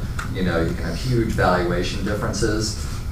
The good lake appraisers know how to deal that, but I just had the house the guy wanted to list for $725. The appraisal came in at $400. Wow. And he needed it because he was getting a divorce. And I said, I called the appraiser. I said, you are ludicrous, man. You are off on this one. He's like, what? And I said, you comped houses where the dock goes dry if the lake drops 5 feet. I mean, that has nothing to do with this house. This is a pristine lot. The lake never goes dry. Lake Lanier right now, south end of the lake, good lot, half-acre lot that has a dock that stays in the water all the time, $450,000 for the lot. Which is, that's like Sandy Springs pricing for half-acre lots down here. It's the same up there, but it's a $250,000 lot if when the lake drops, you're sitting in the mud. So that's a big difference. But appraisers generally work in specific areas. We get screwed up at times, so an appraiser gets hired from Macon and ends up doing, one at Chamblee, and they don't in the marketplace. Do you, though, when you sell the appraiser, they're crazy, do they actually do it again? Because, again, my personal experience is they're like I'm a professional, I know my numbers. Yeah, it's very challenging. So Did he do it again, or did he? My guy was just like, I call him. I said, like, I just, you know, we our team has used you before. You just, I mean, the guy had a completely separate. It was a 1.7 acre lot, so he had a separate lot to spin out of it. I said, did you give any value to the other lot in there that you can sell? He's like, well, no, I didn't know there was another lot. I said, he gave you the survey. I said, it's a 1.7 acre lot. I said, and he's like, well, you know, that place is on septic. I go, the other lot is on sewer. So you can build a McMansion with a lake view. I said, like, my guy can't use this for anything. I said, and he got all up in my face about it. I said, well, this is the last time our team's using you for appraisals too. Would the mortgage lender use if you got your own appraiser first? Would the, well, I guess they won't. At closing they're going to get their so own here's appraiser. The deal. They won't, you know, a lender, you know, like as a buyer, you're not going to pay for an appraisal first because your lender requires it, right? As a seller, though, and if you have an appraisal done, so when the appraiser for the buyer comes in, I show up and I go, listen, we got the house pre-appraised so that we knew we were on the market at the right price. And appraisers do not like to go against each other. So, I mean, that's a huge tool if you're concerned about appraisal, ever, to hand them that, you know. Well, I don't know if the mortgage company would then use Mortgage the company appraiser won't use you it. already used. Would they do that or not? No, they won't. They'd get their own. Yep. Yeah, every time. Yeah. I think I've heard that the agent orders the appraisal. Is that true? And if so, Yeah, why? it's the lender. As a lender. Okay, Yeah, good. lender orders the appraisal. Is the when you have your property, when you fight your property taxes, is that an appraiser is he pulling comps or is he doing appraisals when you fight your property taxes? So, is this the same thing? Property tax appraisal is going to be a little different because the county's property tax appraiser does not go to your house and measure and like do a full-on like 30-page appraisal that you will get if you pay for an individual appraisal, because they're going to look at 5 comps and have pictures of them and all this stuff and sketch out a floor plan. The county just relies on their tax records, and they're more or less looking at this many number of beds and baths, this kind of square footage, this much of it's finished, how much did all the other homes in this area go up in value, and they just apply that percentage to your particular house.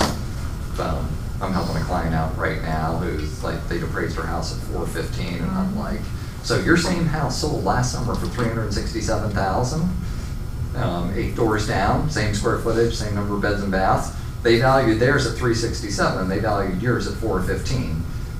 I'd pick up the phone and call the county and say, what are you doing to me? I said, but, and this was Hall County, I said, but everything else that didn't sell in your neighborhood, they jacked the appraisal of $20,000 or $30,000. So you just got to pull the right numbers for property tax appraisal.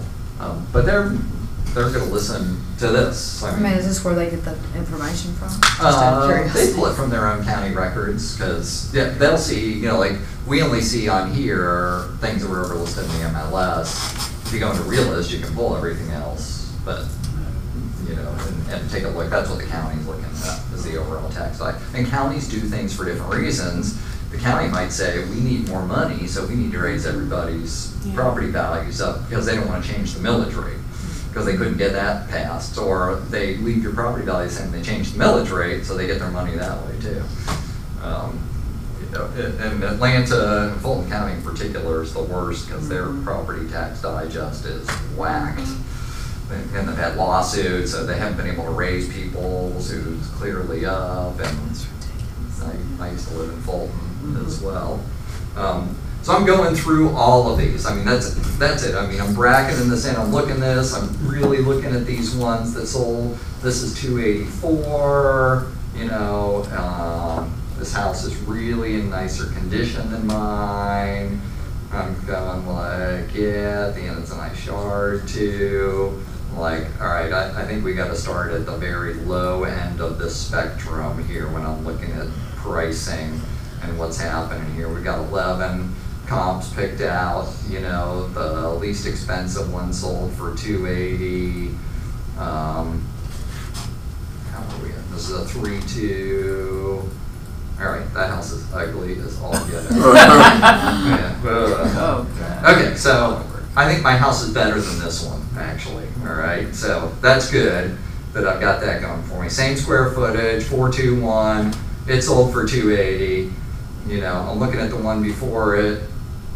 This one is nicer, sold for 284. You know, I'm gonna tell my guy, let's go to 280. You know, 279.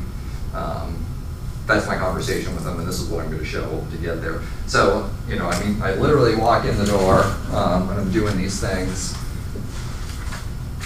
So we have a listing presentation booklet. Inside the booklet, it's this sheet. I start off big, what's going on in the immediate area, get narrower with the absorption analysis, pull up, then 5 to 6 comps, and go through, hey, this is what's happening right now. You know, like people are going to come to look, are going to look in this area. They're going to see these couple actives. They're going to see these ones that sold, and this is where I see your house fitting into that as well. I'll also pull out like their neighborhood sales for the last 6 months. So this particular, I just basically pulled this whole sheet out. So Evansdale Elementary. Oops, I've narrowed this thing so many times. We'll just do, because people always want to know what's happening in their marketplace, right? So I just pull them at Evansdale Elementary sheet for the last 6 months or so to show them what's going on. Active ending, close, John, that, results. I'll print this sheet for them too, so they know what's on the marketplace in Evansdale Elementary as well. So I'll put this in there. You can print this if you check all of these things. And this is the way I do it. I just do that and press print on it. And press print. We'll just do some. So it puts them all in this form like this. It's not pretty.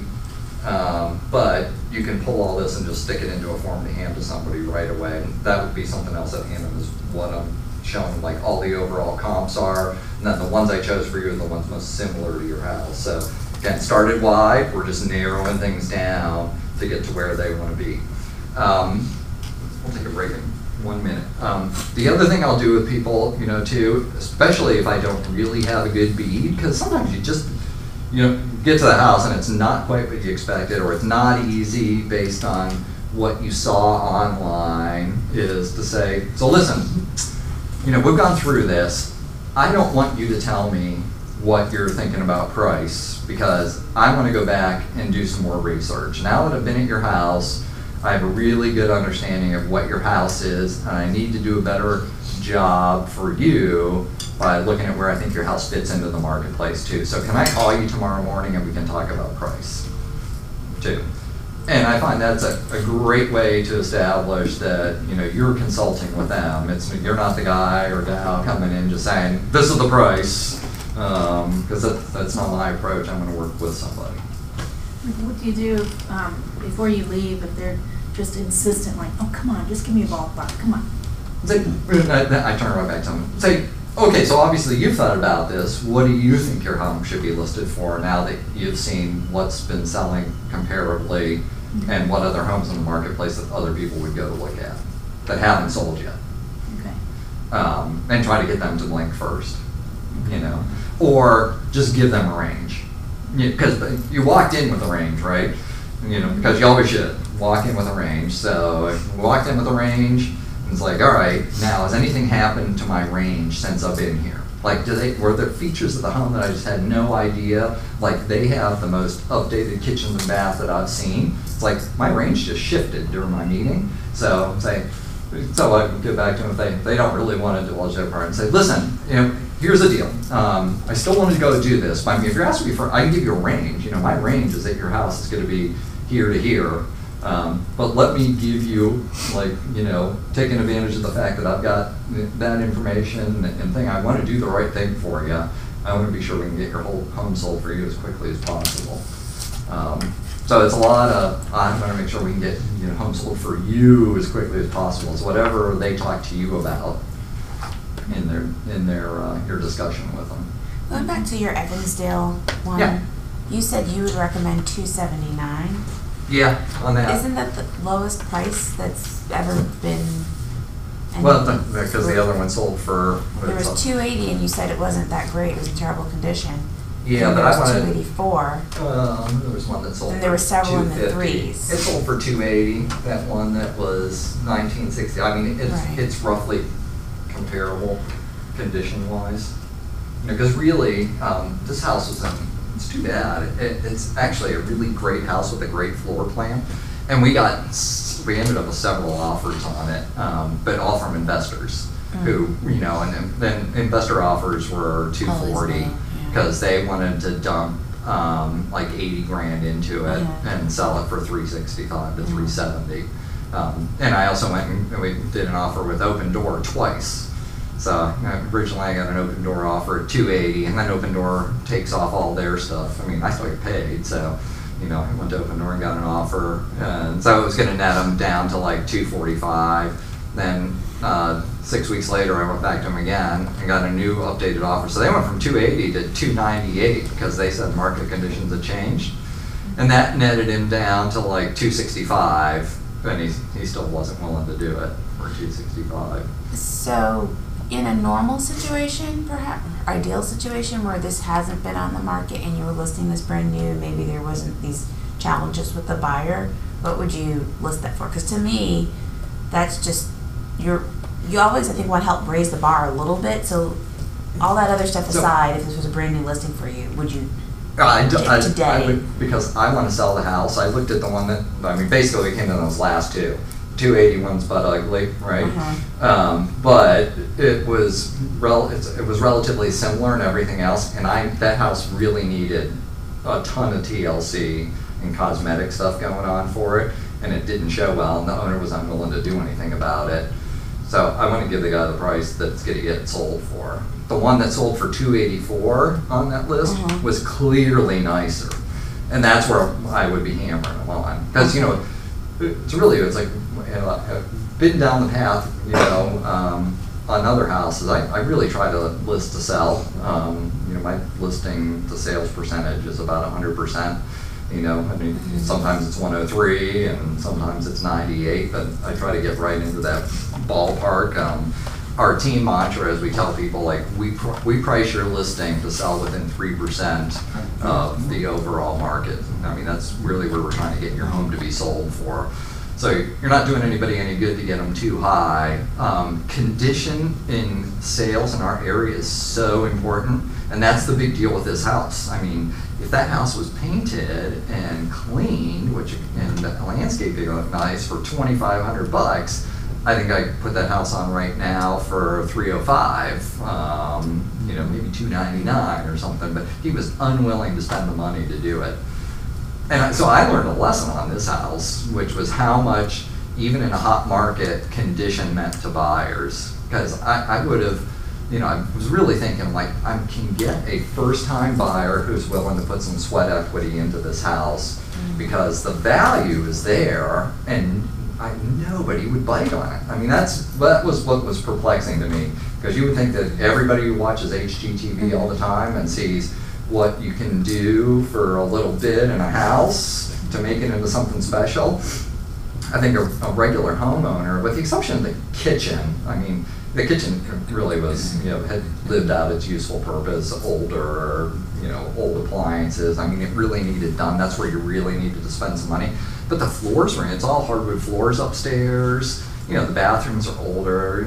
Everybody knows in that area, homes built in the 1960s, closets are only going to be so big, but they were a little bigger than usual. It just had so much going on for it. I'm still perplexed. But the takeaway was the condition. It just looked so bad. The house was sort of dirty.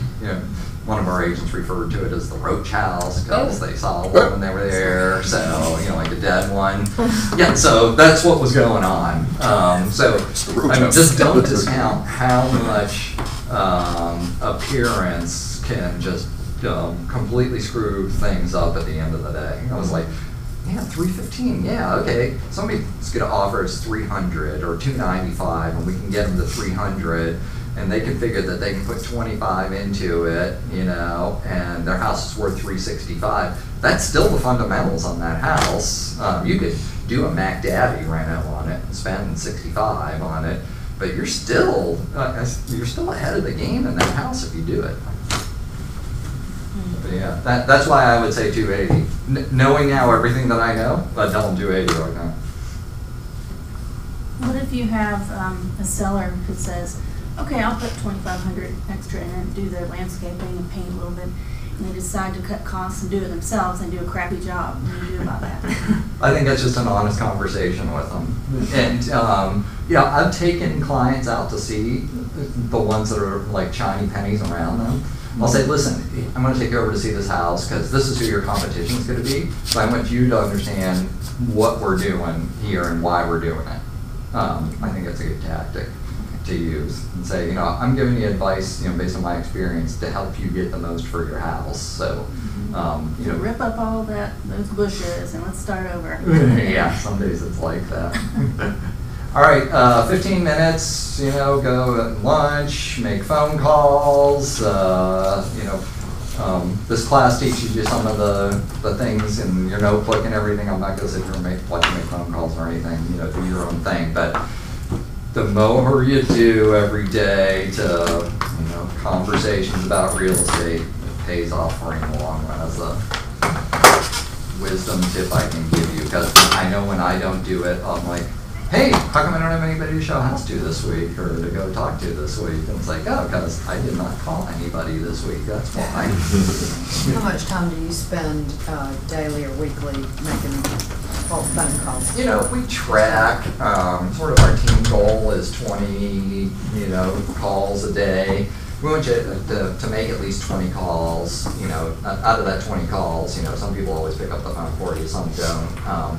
You know, would love to see everybody have at least 10 conversations a day. I mean, I know other big teams in Keller Williams are like, you gotta have 20 conversations a day. You know, you have to daily input your lead tracking. We just do it once a week for us. You know, but we have a sheet like, all right, how many calls did you make? Mm-hmm. How many conversations did you have? How many of those were in your sphere? How many appointments did you go on? How many buyer brokerage agreements? How many listing agreements? How many listings went on the market? And how many do you have for the year in each of those categories? You know, because it's your business. KW gets more into, you know, what's your CGI projection? How much are you supposed to make every month? You know, we don't do that with our team. You know, that's always my focus is on number of deals. It's like, I want to do, you know, 18 deals a year. I mean, at least that's my personal goal. So I know that if I do 18 deals a year, I make a good living, and my business keeps projecting forward for the future, because those 18 in a couple of years will refer me back to somebody else. So it makes it easier. I don't have to spend as much time now as I used to on lead gen, because people will just pick up the phone and call it, hey, John, I got somebody who might want to buy a house. I gave them your name and number. On the schools, what's the best resource to go for finding out what the best elementary and high schools are? I'll show it to you. That very last page, I gave you like my favorite cheat sheet on schools. So I just called it tools that I found real helpful in using. And I'll go through this right at the end of the class too. So the one for schools I like to use is the Atlanta Journal-Constitution School Guide. Copy that, so I just didn't want to pull up. Because, you know, here's the deal. Like, you know, there's School Digger, right? And what are the other ones out there that people like to go to? School Digger? School Digger's one of them. It's pretty good, I found, pretty accurate. Yes. What I find in these, all right, so the ones that allow people to review, a small group of activist parents in any one school can really change any rating that goes on, for good or for bad. So if you get like one person who's running for the school board and didn't make it, and they don't like the principal of that school, and they have 5 friends, and then it starts to be like this little cancery thing that goes out. So I see that happen, and I also, most people also, because you never want to think that your kid's not in the best school around, like overfluff their own schools, right? So the AJC's guide is completely agnostic, and it's all just, let's see if we can find it in here. School rankings, schools, my AJC. School type. Is that the one? All right, let's look at elementary schools. Never rely on like Google ratings or Yelp. Don't use. So there's Google Evansdale ratings. Because the Elementary. Google ones, the kids will go on, like my daughter's school is rated at 2.7 because the kids all go on and complain about their teachers. It is, it's very true. It's so sad though, it's rated at awful. 2.7 and Sutton is supposed to be one of the, So this it's one, one of the best in Evansdale ABS. Elementary, when you pull this up on the AJC thing, so you start, you can do it by name, or you can do it by county and school district and elementary school. So we get that, then you pull it up, then it gives you some additional information about it. So 607 students, 57% from economically disadvantaged background, 9.4 disabilities, gives you ethnicity, the CCRPI score, median score of that. Like I said, like some of the, you might look at this and say, well, the test scores don't seem, things don't seem to be as good versus the average, but the people who were there love that school, so that's part of what, here's their test performances. So I just look at this as like really objective data. So this is what I share with my clients, and I let them do their own stuff. So it gives you grade 3, grade 4, all of that stuff in there. What's most important to parents of elementary that are looking for a good elementary school? What's most important in this area? What would you say is most important to them? I think it's the same thing as everywhere else. You'd like to think that your kid's going to the best school that's around. I have a question though. It was, I think, in this office, or otherwise it was on my exam, but it was like real recent. They said like, we're really not supposed to guide them in school selection. Like I think you could say, hey, go to the AJC and you can do the research yourself.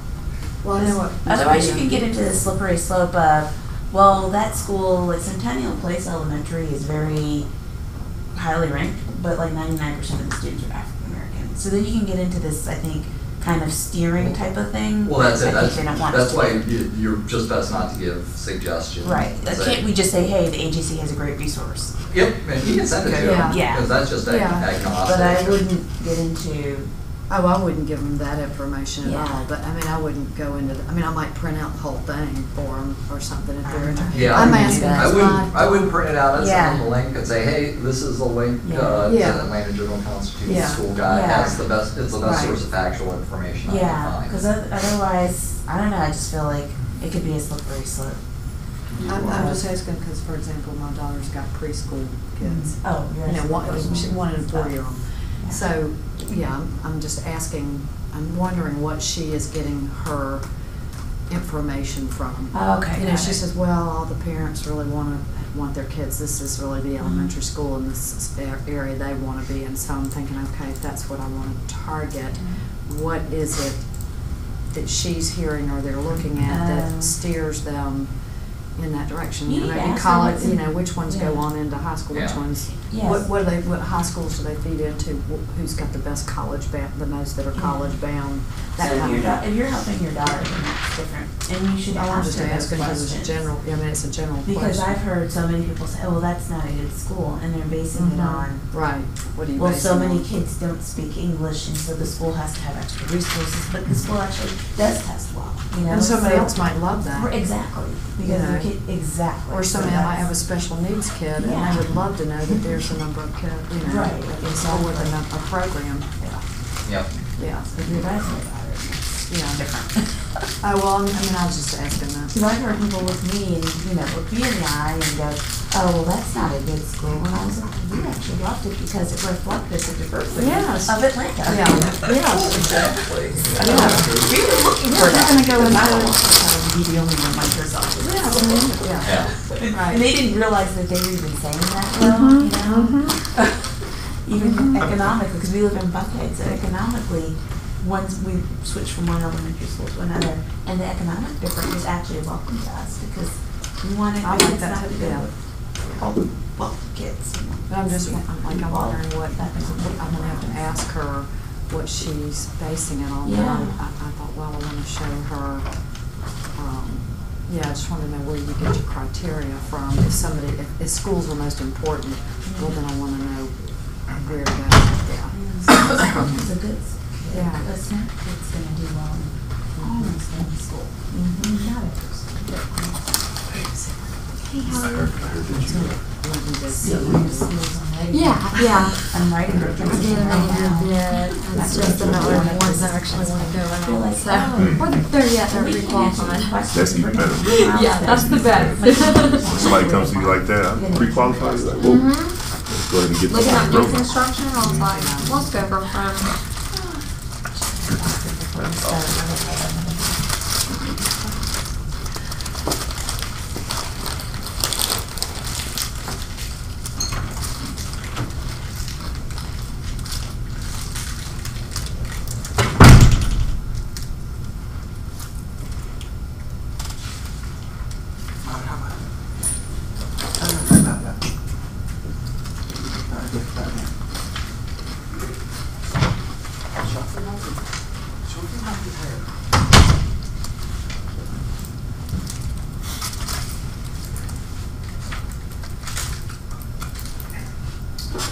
And the password to get onto the internet here. This is the one we're supposed to use here. John, how long have you been in the business? I have been in for 10 years now. 10 years? Yep. And you said you started in 2009, right? Yeah. Needed to find something to do where, as I said, you know, I never want this day to happen again where somebody walks into my office and tells me I don't have a job anymore. Mm-hmm. Yeah, well, which, you know, I was an equal part in that because I was not moving to New York to stay in the music business because there were a lot fewer seats every year. I was in sales and distribution for Sony. Oh, okay. Yeah, so we, you know, started out as the guy who hung posters in record stores in Cleveland, Ohio in 1989, and you know, then was a marketing manager and a sales rep and a sales manager and a director of sales for the eastern half of the U.S. So I dealt with everything from Barnes and Noble to Walmart's and making sure music was in there and local marketing and all the fun stuff. What, was Keller Williams the first place you stopped at? No, I was with Remax for 8 years. Remax first, okay. And then which Keller Williams you with now? South Forsyth. Okay. Yeah. We have a satellite office here. We have an expansion partner, Kathleen. Red-haired girl, pretty loud, outspoken. She's awesome. Ever need any help in the office, her office overlooks the front outside. She's a great lady. Yeah, so, you know, like, gotta find something new to do.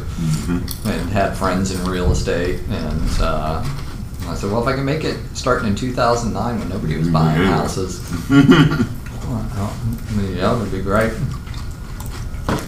How about you? What have you been doing for a living so far in your career? Well, I just got my license in December of last year.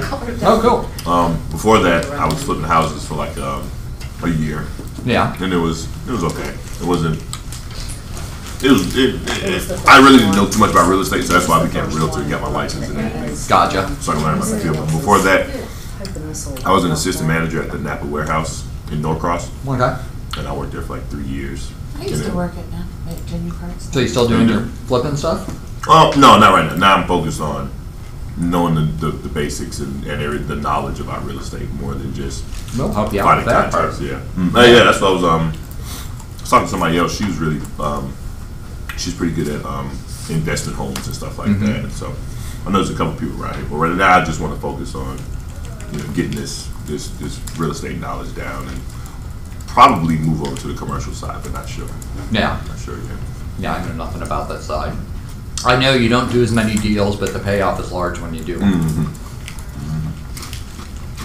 But at least your office, I mean, we have 214 agents in South Forsyth. Mhm. I think you guys have like, what, 350 or 360 360 something. in this office?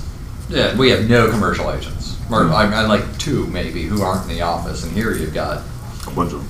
yeah, so. You have more time.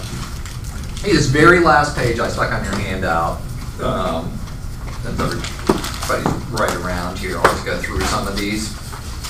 These are like places that I've found and websites that I access that I found make my life easier at the end of the day, and just some sort of helpful tools and hints that I've done. So one of them is, the longer you stay in real estate, the more you will find that you have more passwords and stuff that you ever knew. So I've got this password manager thing. It sits right up here. It's called RoboForm. It's also on my phone. So if I have my phone with me, which is all the time, when you're at somebody else's computer, you can always pull up your username and password for whatever site that you have. So you just need to enter one password in to access it. Probably 70% of these have to deal with real estate in some way, shape, or form.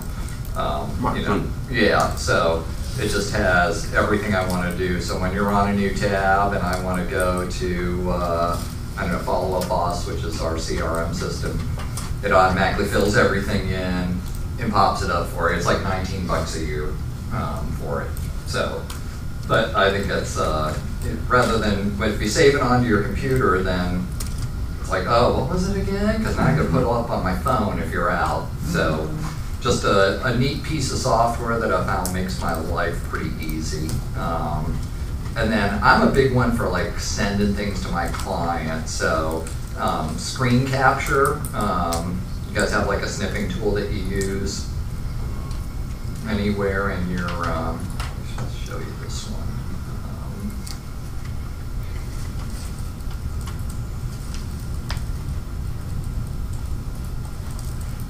I like that I don't have to remember to fill these things in myself. So I like to send my people visuals a lot. So this is a lot my out-of-town lake people are interested in buying. They saw this thing called For Sale by Owner. It's $478,000 on Lake Lanier, and it's got 2 docks.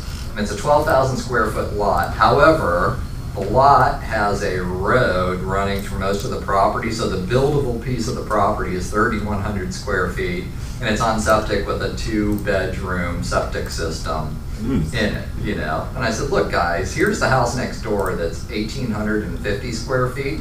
Try to move that house onto this lot and figure out how you build it, like there's just no way to do it.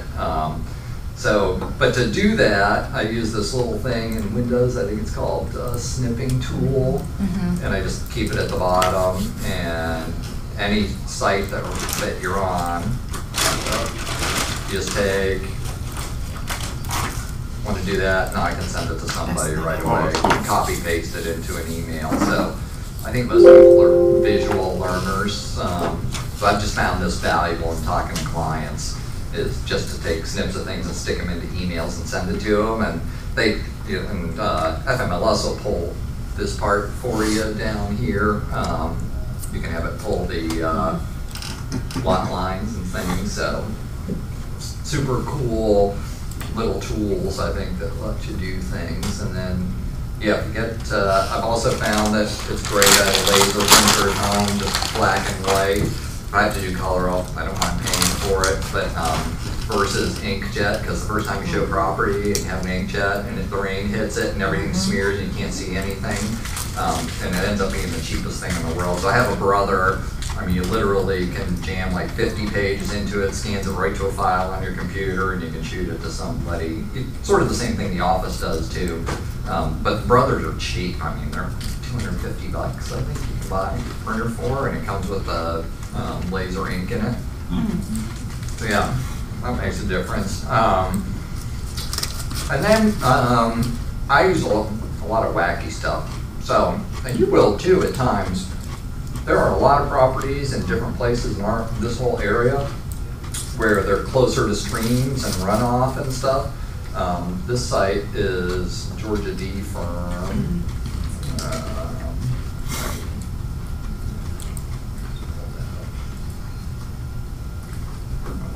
Actually, I've got a bookmarked, but I'll just pull it up. So this is allows you to type in an address and get a flood map for any property that you want to go see.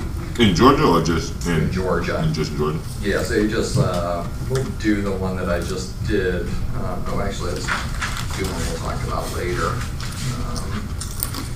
30 Sherwood Lane.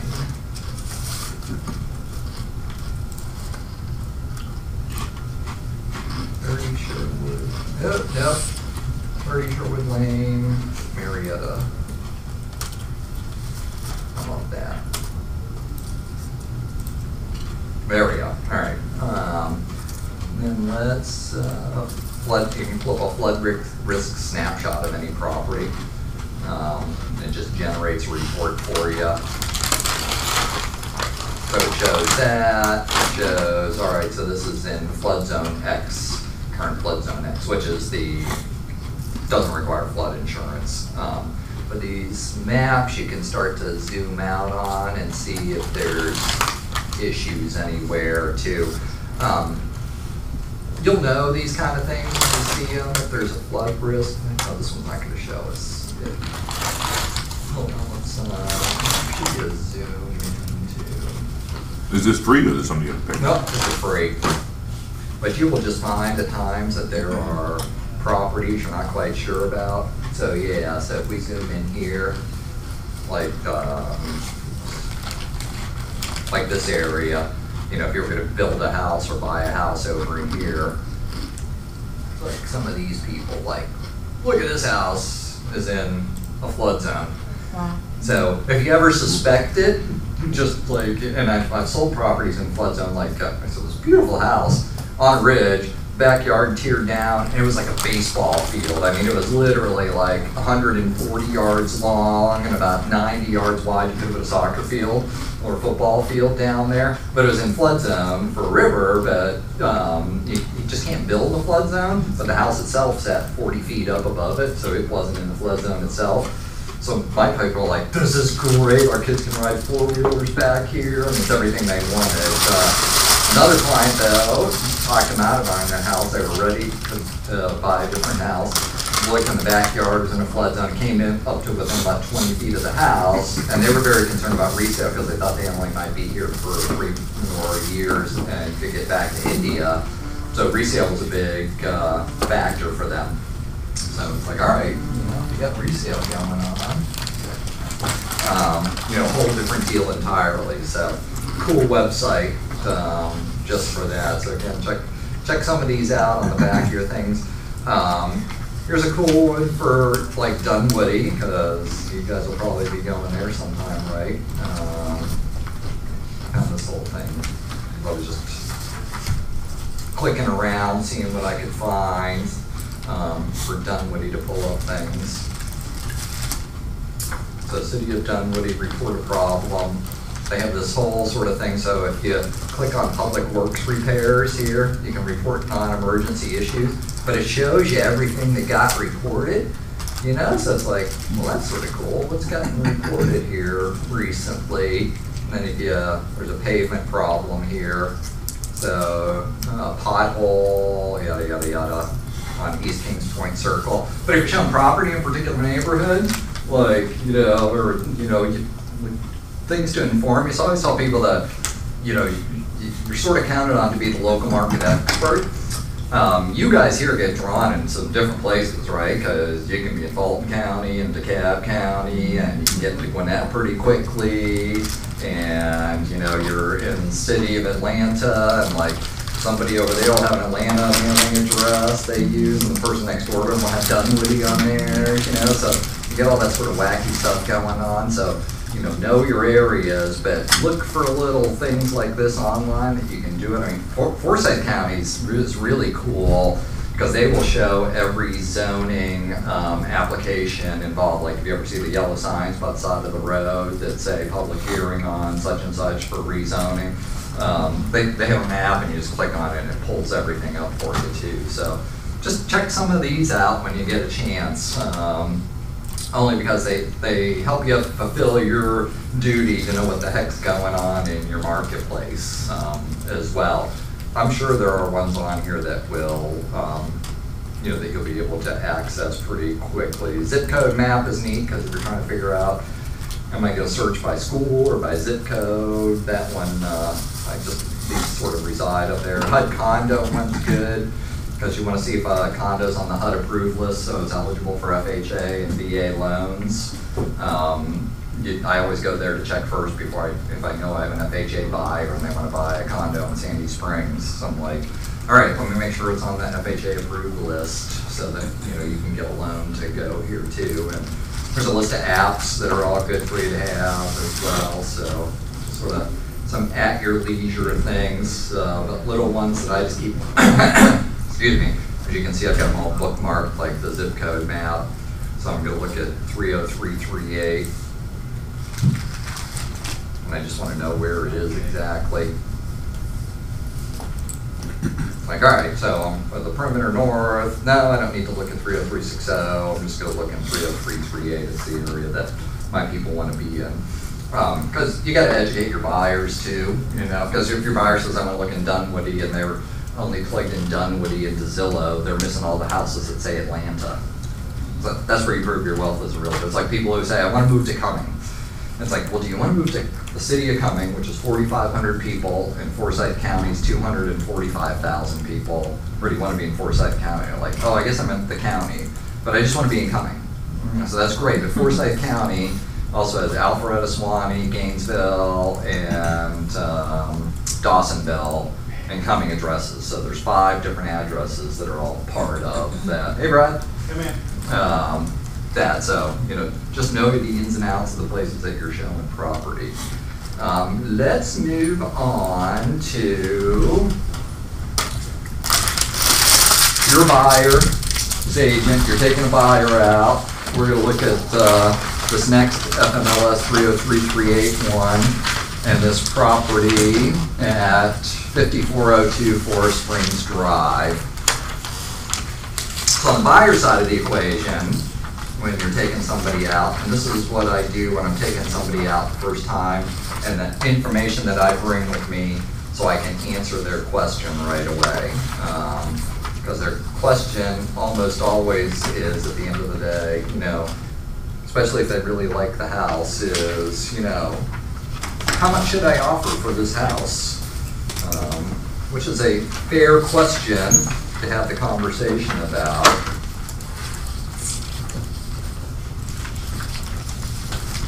All right. So 5402 Forest Springs Drive. So with an MLS sheet, we know what the price is now. We know it started at $600 on March the 8th. If we have some time before you go out, you just look at the whole listing history. Like, all right, it sold for $490,000 in May of 2017. So we're basically 2 years later. Prices have gone up.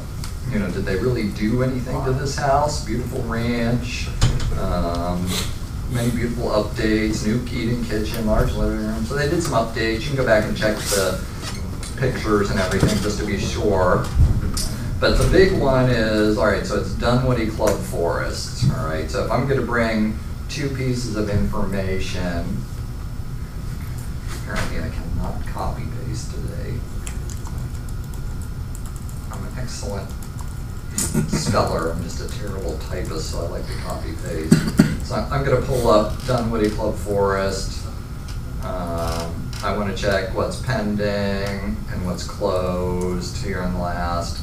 And I want to just do a really quick look here and see what is currently for sale in Dunwoody Club Forest, all right?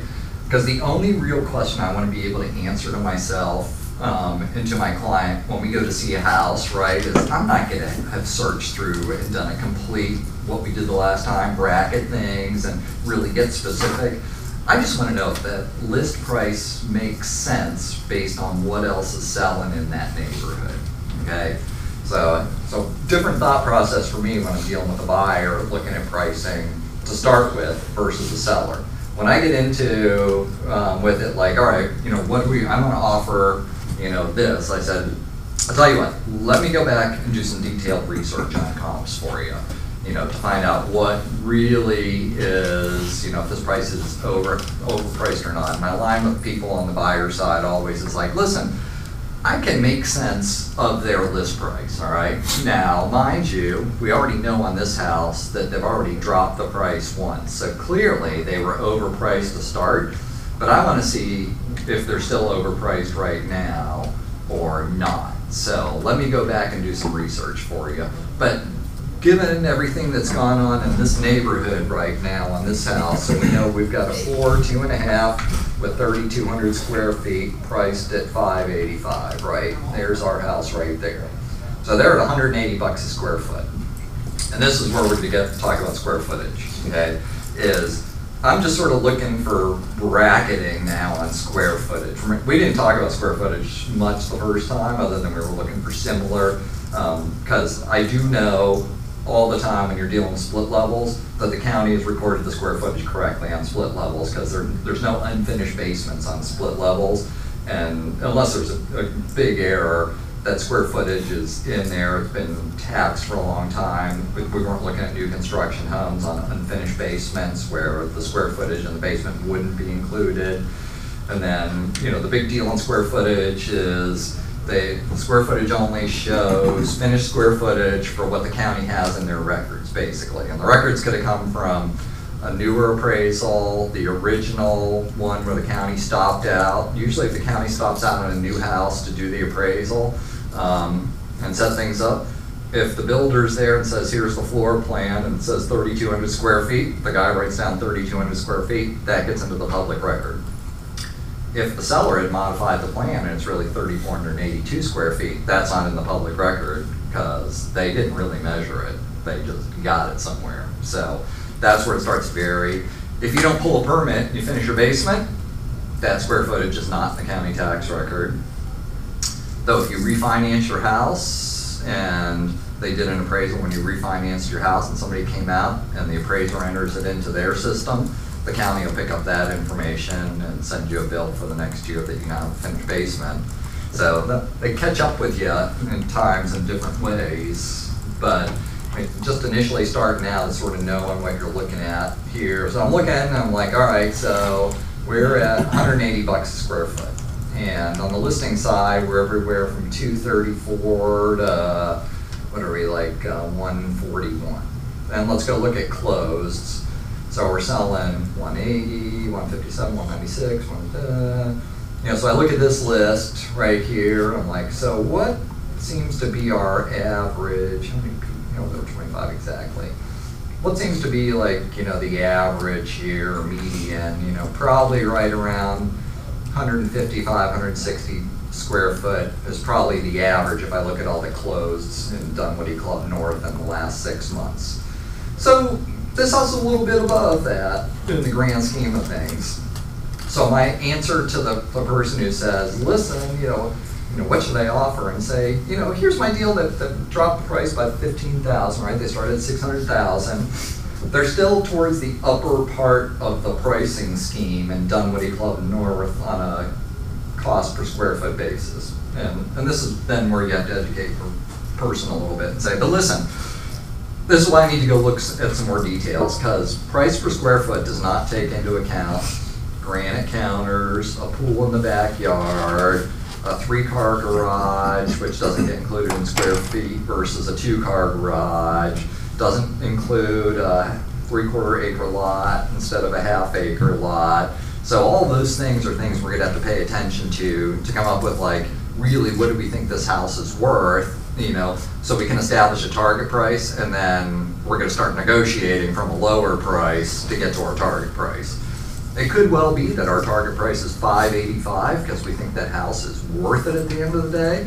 But right now, we're not sure, other than to say, yeah, could the list price make sense? Yeah, because some have sold at a higher price per square foot. They seem to be the houses that have been updated the most. So, you know, does their list price make sense is all I'm trying to convey. It's like, yeah, their list price makes sense, but, I mean, I don't know the specifics. Does it really make sense? So let me do some more research for you and talk to you about it. And that's why I will print out this sheet right here first time I meet with people, particularly buyers, because my philosophy on buyers, right? Because the first time you meet them, they may or may not work with you again, right? The overall stat is people in real estate, buyers or sellers are most likely, as in 2/3 people will deal with the first real estate person they have a discussion with or see a house with. So you want to keep them in, make your 2/3 into 100%. So if they get there, it's the likability test. Do they like you? And do they want to keep working with you? But more importantly, do they think you're knowledgeable and you can bring them something that they can't get from somewhere else? So that's why the first time I go out, I'll just hand them the MLS sheet and I put this for the neighborhood I'm going to show them in there. So then we can say, I said, hey, I printed this out for us. This is the last 6 months sales activity in this neighborhood. Give you a good idea of where this house fits into the grand scheme of things. You can see homes have sold in here everywhere from $655 to I'm missing some of the ones at the bottom here. So they've sold from $655 to $450. There's some higher priced homes on the market right now in the 700s. This one's priced at $585. So that's more in the the middle of the marketplace right now too. So yeah, their list price makes sense. I can see why they'd offer that, but let's get detailed in it and see exactly what we should offer for it. Look at the neighbor's house was. What's that? I forgot. The neighbor's house was like almost 100,000 more. Yeah, well, it's 1,700 square feet more. Oh, gotcha. Too. So that has a little bit to do with it. So then when you go back and you're trying to figure out all right, so let's take a look at this house. Let's look at the one, so this one's $585, right? Let's just take a quick spin through it and see what sort of it looks like. So, all right, updated nicely. I took a look at when they bought it 2 years ago and they did definitely update it. Kitchen's nice.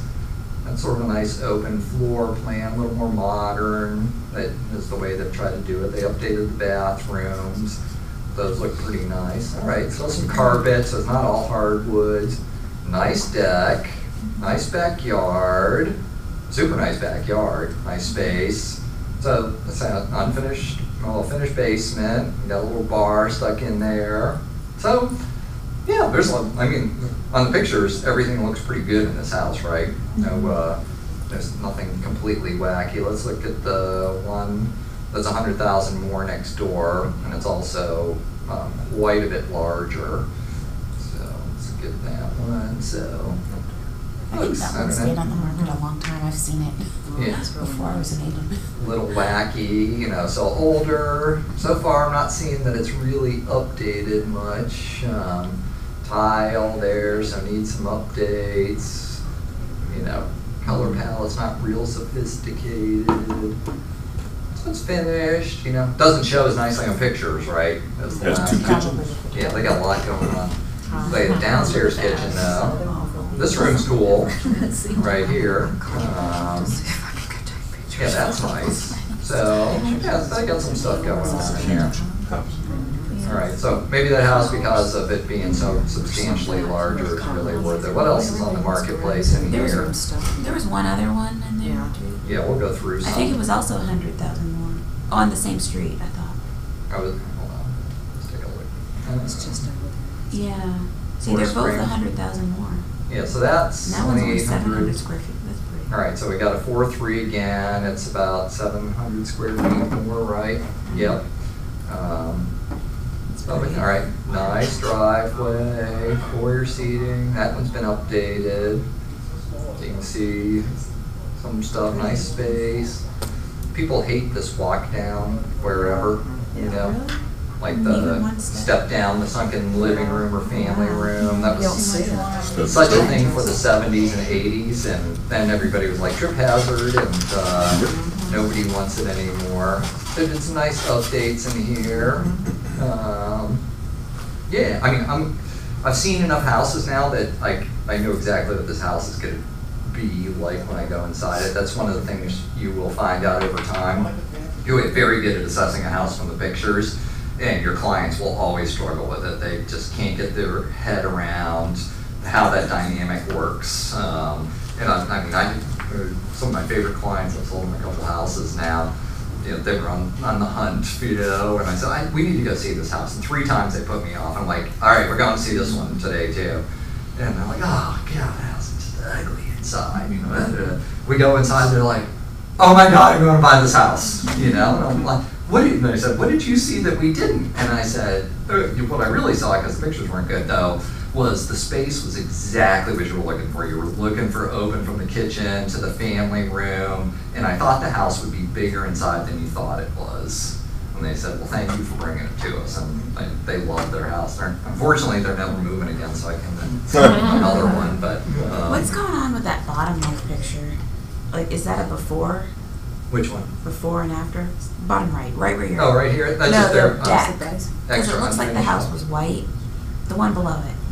This one? And then over. Side by side. Some of it is Right here? Okay. Yeah, because it looks like the house is not white. It looks like the house is white on the left. Oh, yeah, it is. I think it's, they like right up here is not brick. Yeah. It's siding. Wood siding or something. Yeah. Oh, Hard to okay. tell that picture. Yeah, it looks like maybe they painted the house. All right, so Trying to show these are you. bigger houses, so I can sort of understand what their deal is here. So I'm still looking. All right, so we're at 585. What's going on with this one? 3,200 square feet, almost in the same. So it's like, well, not a ranch, a little older, much older, much older, much older, much older, much older. Nice outdoor 3-season, 4-season living space there. But you'll get, like, you can scroll through things this quick because I do this all when I'm going to do this in about 3 minutes before I walk out the door, so I can give somebody a good idea of what I think is going on. So that's that one. I'm like, all right, 585. All right, let's see. This closed at 600. Oh, there we got a ranch, 3,100 square feet, so it is bigger. Closed at 610. What does it look like? Nice, nice, nice.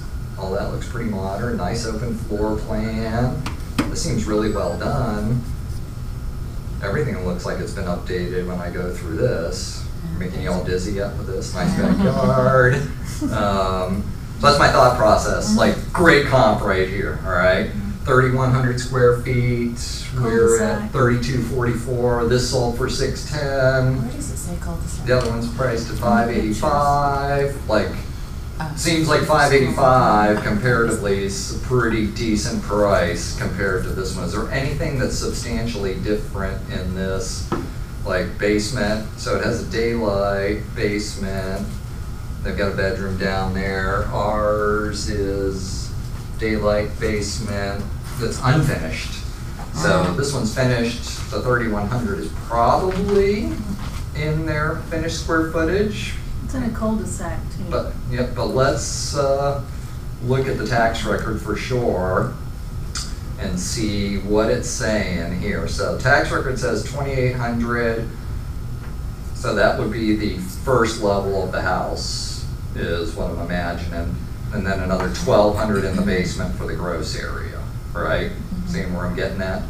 2,800 is what the tax record says. MLS says 3,100. MLS is probably the finished square footage because part of the basement's finished. Tax records shows 4,000 total square feet, so that would include the basement. But then what's that above ground square feet? Probably a porch. But where you really get into figuring that part out is the tax ID link. Anything that you ever see in a highlighted in here is a live link to click on. So let's try this, see what we can pull up.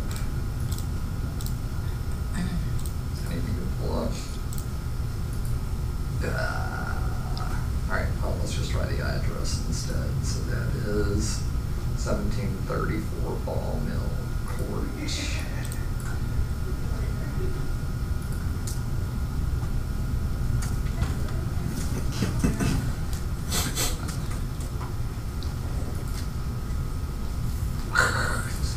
The rear end. Commercial street name, leave court out. Parcel number or address.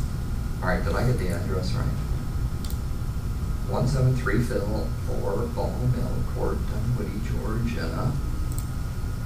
Crap. Partial street name. Oh, that's why. There we go.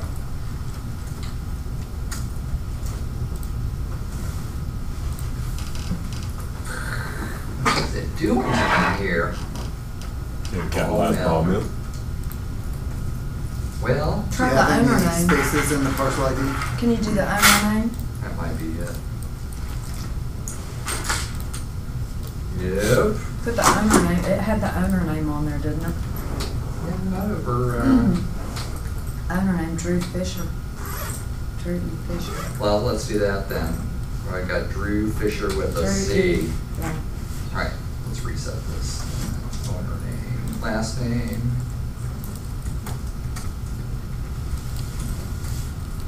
Hey, there we go. You guys are killing me here. Locate the owner. There we are. All right. There should be detailed property data. Usually has a sketch on here, but these guys don't. But it gives you more information on tax assessment, bath, bedroom, fireplace, basement area 763 finished, 764. That's interesting, huh? So it's telling you where it's getting that square footage from at the end of the day. So most of the counties actually put up a map of the property that you can pull the stuff from. It's my property tax data. Yeah, but it's telling us the square footage 2036 plus 2764. So they might have added another porch upstairs. Be the only thing I can think of on this house to get us close to that. But this is a super good comp if I'm looking at this particular neighborhood because it's just so close. So 610 makes sense, makes the 585 look sort of good, right? That one a little bit bigger, sold for 585, but it's a 2-story. Yeah. So I'm liking 585 compared to this, right? I mean, at least I am. This house needs some updating, the other one didn't. But basements mean a lot to some people, but I still think the ranch sells for more at the end of the day. That one not quite the same, sold for 583. I'm looking for another ranch that I can, because Dunwoody Club Forest is mostly not ranches, mostly these. Why don't I look at this stuff? You know, square footage means a lot. That's a quasi ranch, 4,000 square feet, probably a little bit bigger. I'm really left with the one ranch that sold for 610. Looks more like the best comp that I have in this neighborhood. And it was listed at 600 and sold for 610 for 196 bucks a square foot. I'm really thinking that, 196. I'm really thinking that's what they based their pricing on, was this particular house as a 4.3. So the 585 makes sense to me. That's what I'm going to start with. I'm like, well, how low can we go from there? So my guys could ask me what I think we should suggest as a list price. Hello. As a list price. So different thought process in the buyer side than on the seller side when I go through this is really what I wanted you to see. I'm just looking to, does it make sense? What information am I going to give to them and doing it? So the first time I go out, I'm going to give them FMLS sheet and this. Second time, because it's always about, I always tell my people, I'm like, particularly first time home buyers, I'm like, look, I want to set the table straight for y'all. And they're like, oh, and I said, I am not going to sell you a house, all right? You know, I only have one house. My wife chose it. I live in it. She's not selling it, so just know I'm not going to sell you a house. I said, my whole job is to help you make great decisions and negotiate to get you the best price on the house you decide you like the most. So what my real job is to educate you and to make sure that you're confident that when you see the house that is your house, that you're like, great, I'm ready to make an offer, where do I sign? And I said, so that's really my job, and then to get you through to closing so that you think this is the easiest thing in the world to do. And so that's really what I'm trying to do for you here. And I find it's a great approach with first-time buyers because they don't feel the pressure of somebody selling to them, and that's not my approach either. I'm a little more laid back on that. I just want to work with people to find the right thing. I'm probably too patient at times. You know, my overall record for showing houses is 73 to one guy before he finally popped up for his $135,000 house. I love Ryan though. You know, but I've also sold 2 people a house last year that they never saw. One of them didn't see it till the walkthrough before closing. He was moving from Canada here. It was a townhome. I mean, I went over, drew him diagrams, Facebook Live done through the house. The other people traveled a ton. They didn't see it for 3 weeks after they moved in there in Dunwoody. They had houses in Paris and LA and South Africa and, you know, too. So, you know, it's just figuring out how to do it. Yeah. That's what I was going to ask you. I have a potential client who'll be coming in from New York, moving from New York to Atlanta sometime before October, but they live in New York and they'll be here for a few days to look at homes. But what they're looking for is a unicorn, pretty much. Yeah. And so Facebook or some sort of FaceTime or something would be a good way to communicate with them. Oh, because yeah. when they're looking for a unicorn, and there are like probably 3 houses that are on the market right now within the realm of what they're looking for, one of which might be something they might be interested in. Yeah. And so it's like, I don't know. Yeah, take video. I mean, because I'll take cell phone videos. I've got a video stabilizer, one of those things you hold in your hand, so you can go like this, and it keeps your camera straight on your cell phone camera. So I'll walk through. I do this with my lake people a lot because they're out of town, and show them what everything's going on. Then I'll just, because the file size gets big, I just turn it into a YouTube video and send them a YouTube link. You know, too, because sometimes you get into wacky data stuff. Too, like you're in a bad area, so your phone won't stream things even if you try to Facebook Live them or something. So I find that to work good too. Or take iPad and go through the house with that and point out different features to them, and then YouTube it afterwards. FaceTime works great too, because that way it's interactive as long as you got a good signal. Yep. Oh yeah, great way to do it. When you're working with a buyer, I mean, the data is great, but what kind of questions do you ask the other agent to kind of really understand what they're willing to sell it for? So that's it. Like, well, let's say we said we're going to make an offer on 5402 Forest Springs Drive, and it's dropped. It's listed at $585 now, and say, so let me see. So does this one have any disclosures online? It's always got to talk to them. It's like, all right, they got disclosures on here. So they got a lead-based paint, property disclosure.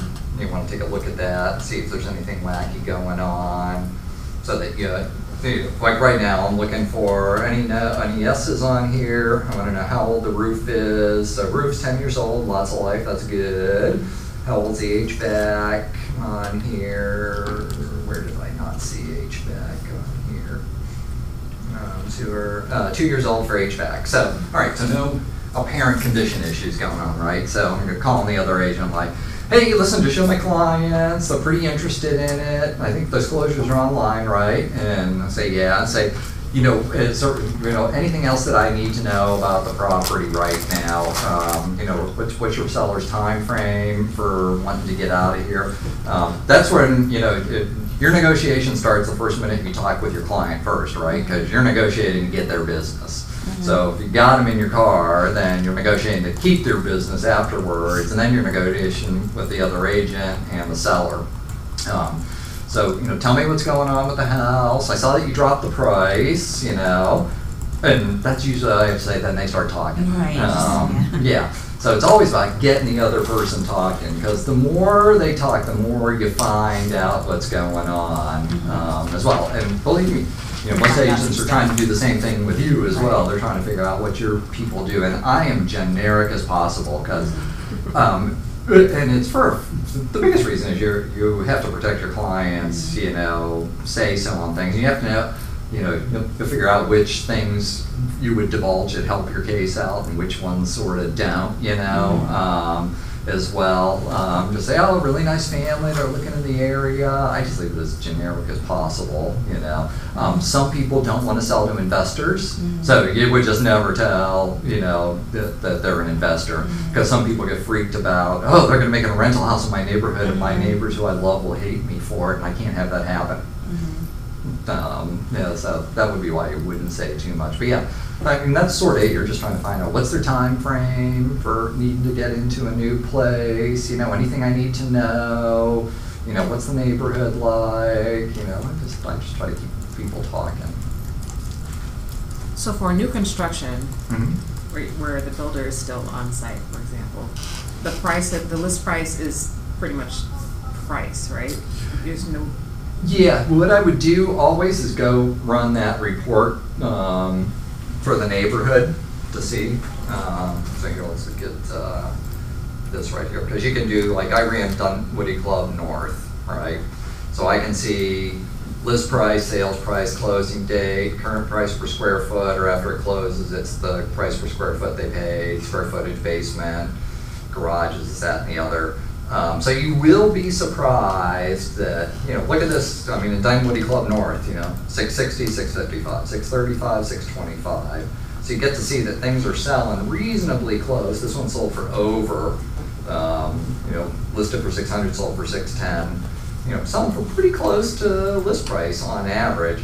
Even new construction, you see that discrepancy. Some new construction neighborhoods you don't at all, but you will see, because you can add in closing costs paid, right? You guys know how to manipulate this chart to make it what you want it to be.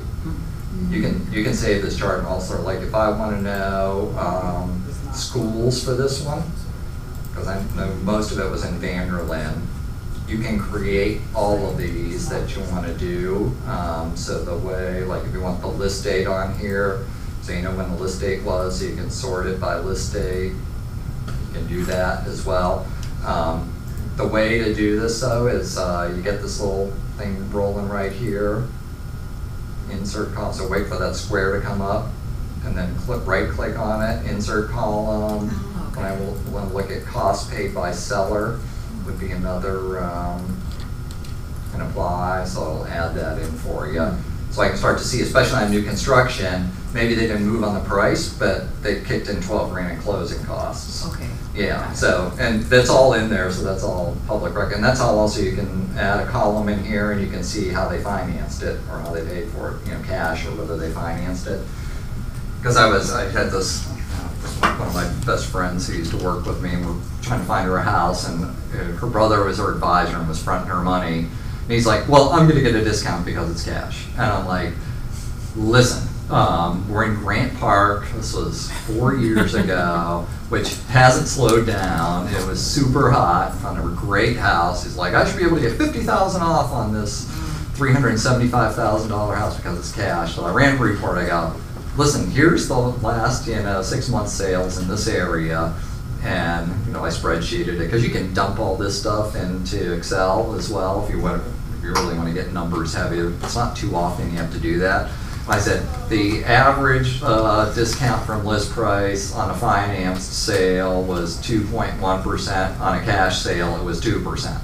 I go, here's every single home that sold for cash and how much they came off. So you're not getting $50,000 off for a house that's nice and just isn't going to happen. And so ways to work that equation. But yeah, just check that out for new construction. You'll find a lot of times they are giving a little bit of discount. Your best negotiating tool on new construction, though, is to get extra things for your person.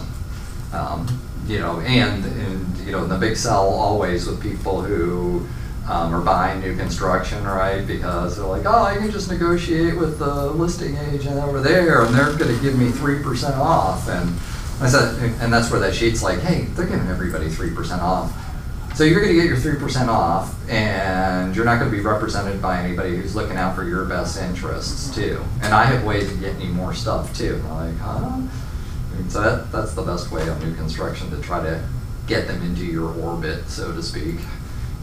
As that. But then that sheet helps out right there. But ask them for more things, like listen, I want another, $4,500 in upgrades on a flooring package as part of the deal.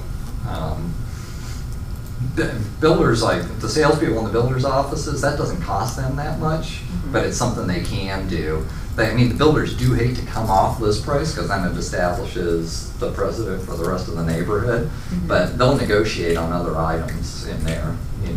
They want to make a deal work because that person sitting right there that day would love to get another sale made and get out the door to go home, so yeah, just, don't be afraid to ask. It'd be my things. There's some things they just can't do. Sometimes they can't change the cabinets because they're already installed or they're already ordered.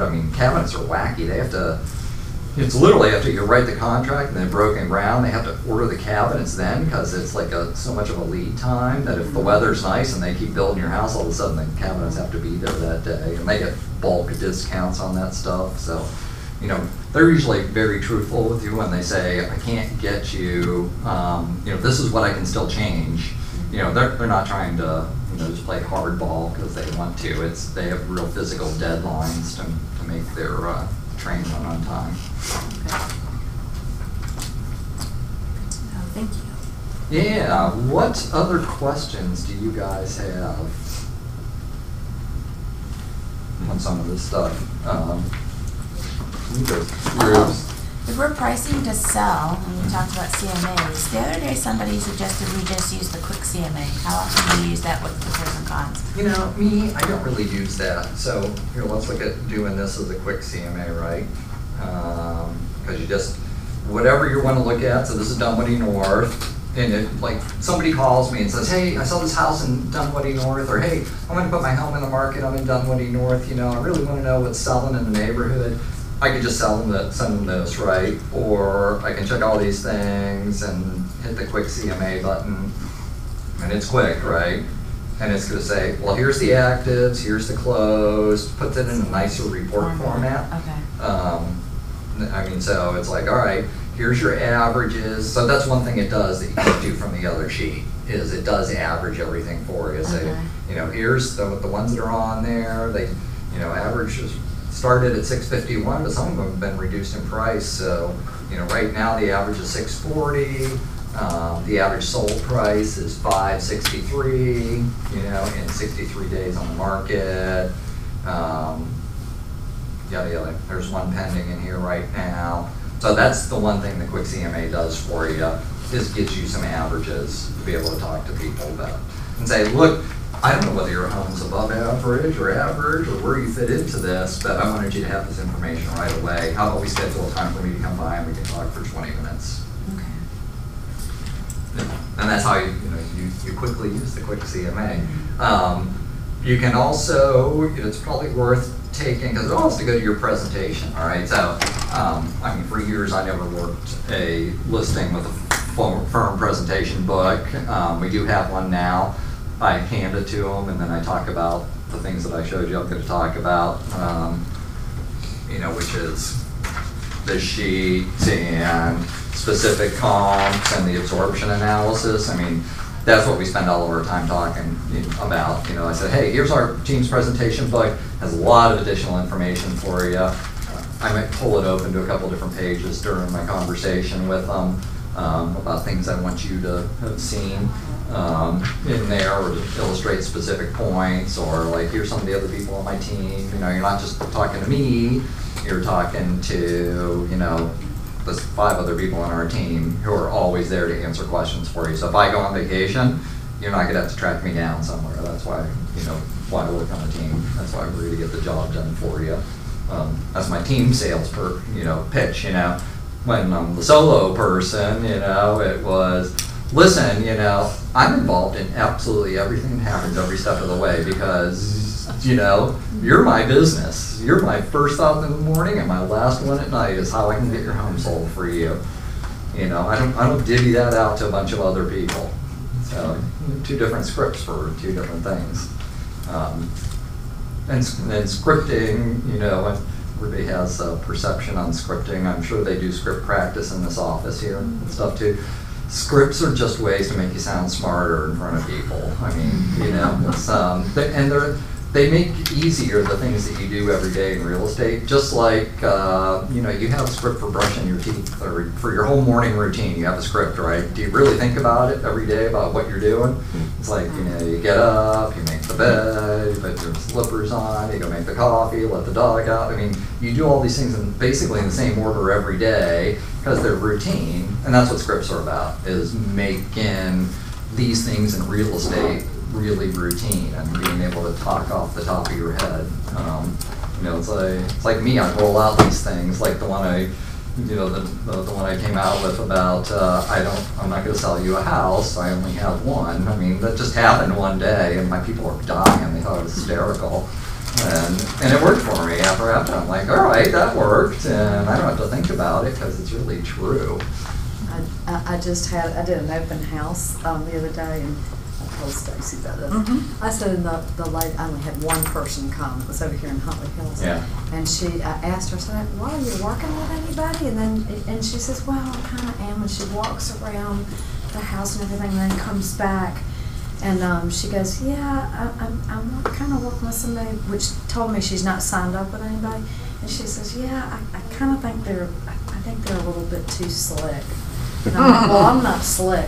And I'm trying to laugh. Now, I don't know. I mean, I'm going to try to get her. I don't know. I got to find out if she is signed up with somebody who wasn't telling me that or whatever. But Right. anyway, so that's some of those scripts out there, too candidates.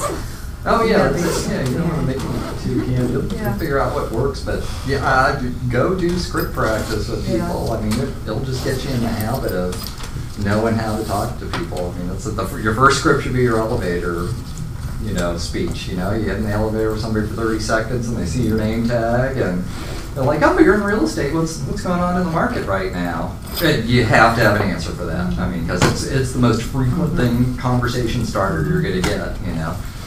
You can always just start with, "Oh, the market's great. Are you looking to buy, sell, or invest?" Which comes off a little salesy to me. Or for me, it's always like, "Oh, it's a really interesting market." Like right now, I mean, inventory's still low, so it's pretty much a seller's marketplace. But prices, like price appreciation, finally slowed down, and interest rates dropped. So it's a great time for buyers right now too. So I've covered both of my bases, depending on who it is. So and set himself up as a knowledgeable agent, and that he's attuned to interest rates, and so he said a mouthful in that, and it's because we're establishing ourselves as the trusted advisor for everyone we know, real estate advisor. Exactly. Okay, did y'all learn stuff today? Did you learn some skills? Can you price a house now? Yeah. The process is always the same. Start from big, and then get small and figure out what's a house, what's a house that's clearly worth a little more than the one you're looking at? What's a house that's clearly worth less? Where does yours fit in? So I just call it bracketing. Just start bringing that bracket smaller, and the price just sort of reveals itself at that point in time. That's awesome. Like I said, I only made one mistake, and it was on the house I showed you guys. And I learned from it, so don't repeat my mistake. Make your person spend $2,500 to get it painted and landscaped. Awesome. Thank you, John. We need evaluations. S'il vous plaît. And I did not go over the from ahas to achievements. Okay, so did you go recall and remember? No, I didn't do recall and remember. Let's do recall and remember, because that should be, page 30 for you guys, I think, in your book.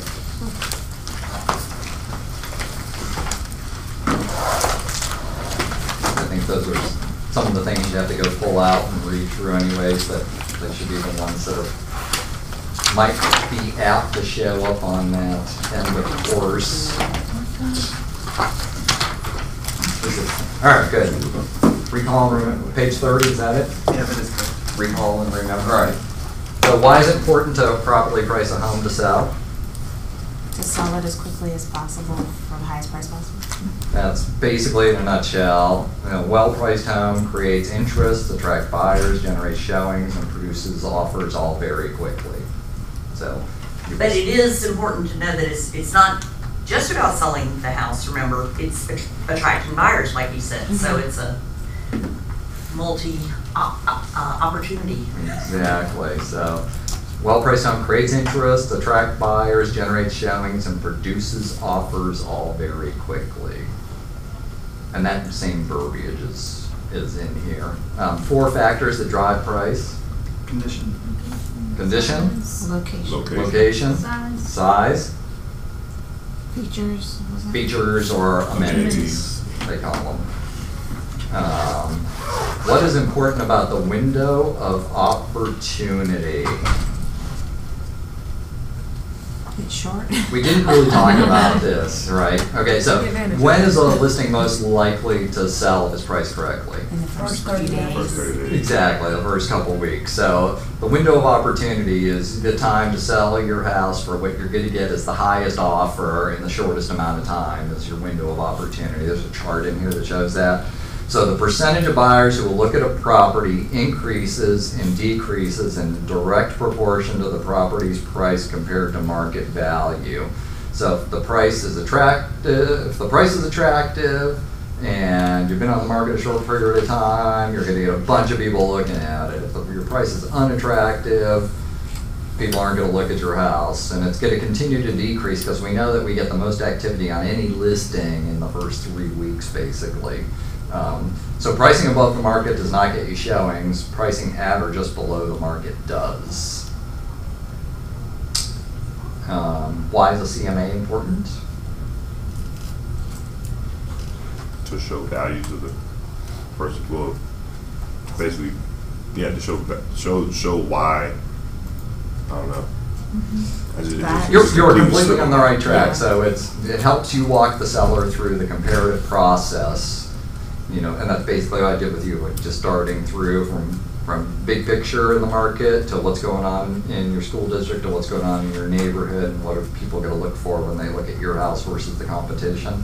So it helps you walk the seller through the comparative process you went through to arrive at the recommended list price. Because, I mean, that, for me, is the heart of that. They've got to understand the process for me and them to come up with the price together. You know, it's a collaborative approach. Like comparative market analysis allows you to do that, I think, more easily. And how many contacts should be in your e-edge, or I guess it would be the command database by the end of Ignite? 200. 200. 200. And where are y'all now? Getting there. At 35. Okay. Work on that. They say you should be at 50 to 60 by step 5, you know. I'll give you a key sort of communication strategy with you know, your sphere and the people that you're calling, and you're thinking, like, I already called them a couple times, what do I do for now? So find a vendor you use on your own house, you know, like your HVAC person, and call them up and say, hey, I'm in real estate now, and I was just thinking maybe I could partner with you. You know, if I can send something out to my clients and sphere of influence that, like, you know, you'd offer a 10% off on your yearly HVAC maintenance agreement, could I do that with you for the month of May? You know, and most vendors are always into giving a discount for something like that. And when you turn around and you're calling your sphere and say, hey, just want to let you know, I got this really cool deal worked out with my HVAC company this month. All of my friends and clients, I got a 10% discount for them. You'll send me an email about it too. So it's a phone touch, it's an email touch. And you're coming from a place where you're not grooming them for business, you know, which that's the hump to get over for all of us, is asking for business. But it's a way to, like, oh, look at that person. They thought of me and they reached out for me for this. I think it's an easier touch. And it's also a value touch as well for people. And this is a good time of year specifically to do HVAC. Yeah. We're getting into the hot season. Oh yeah, for sure. That was a great tip, John. Hey, it makes it easier. I mean, it doesn't get any easier for me to call people every month, and you know, just it's like how does this not seem like again, like I'm like, oh my God, I was calling for the 72nd time about 36 touches. So it's been 2 years. He's been with Keller Williams.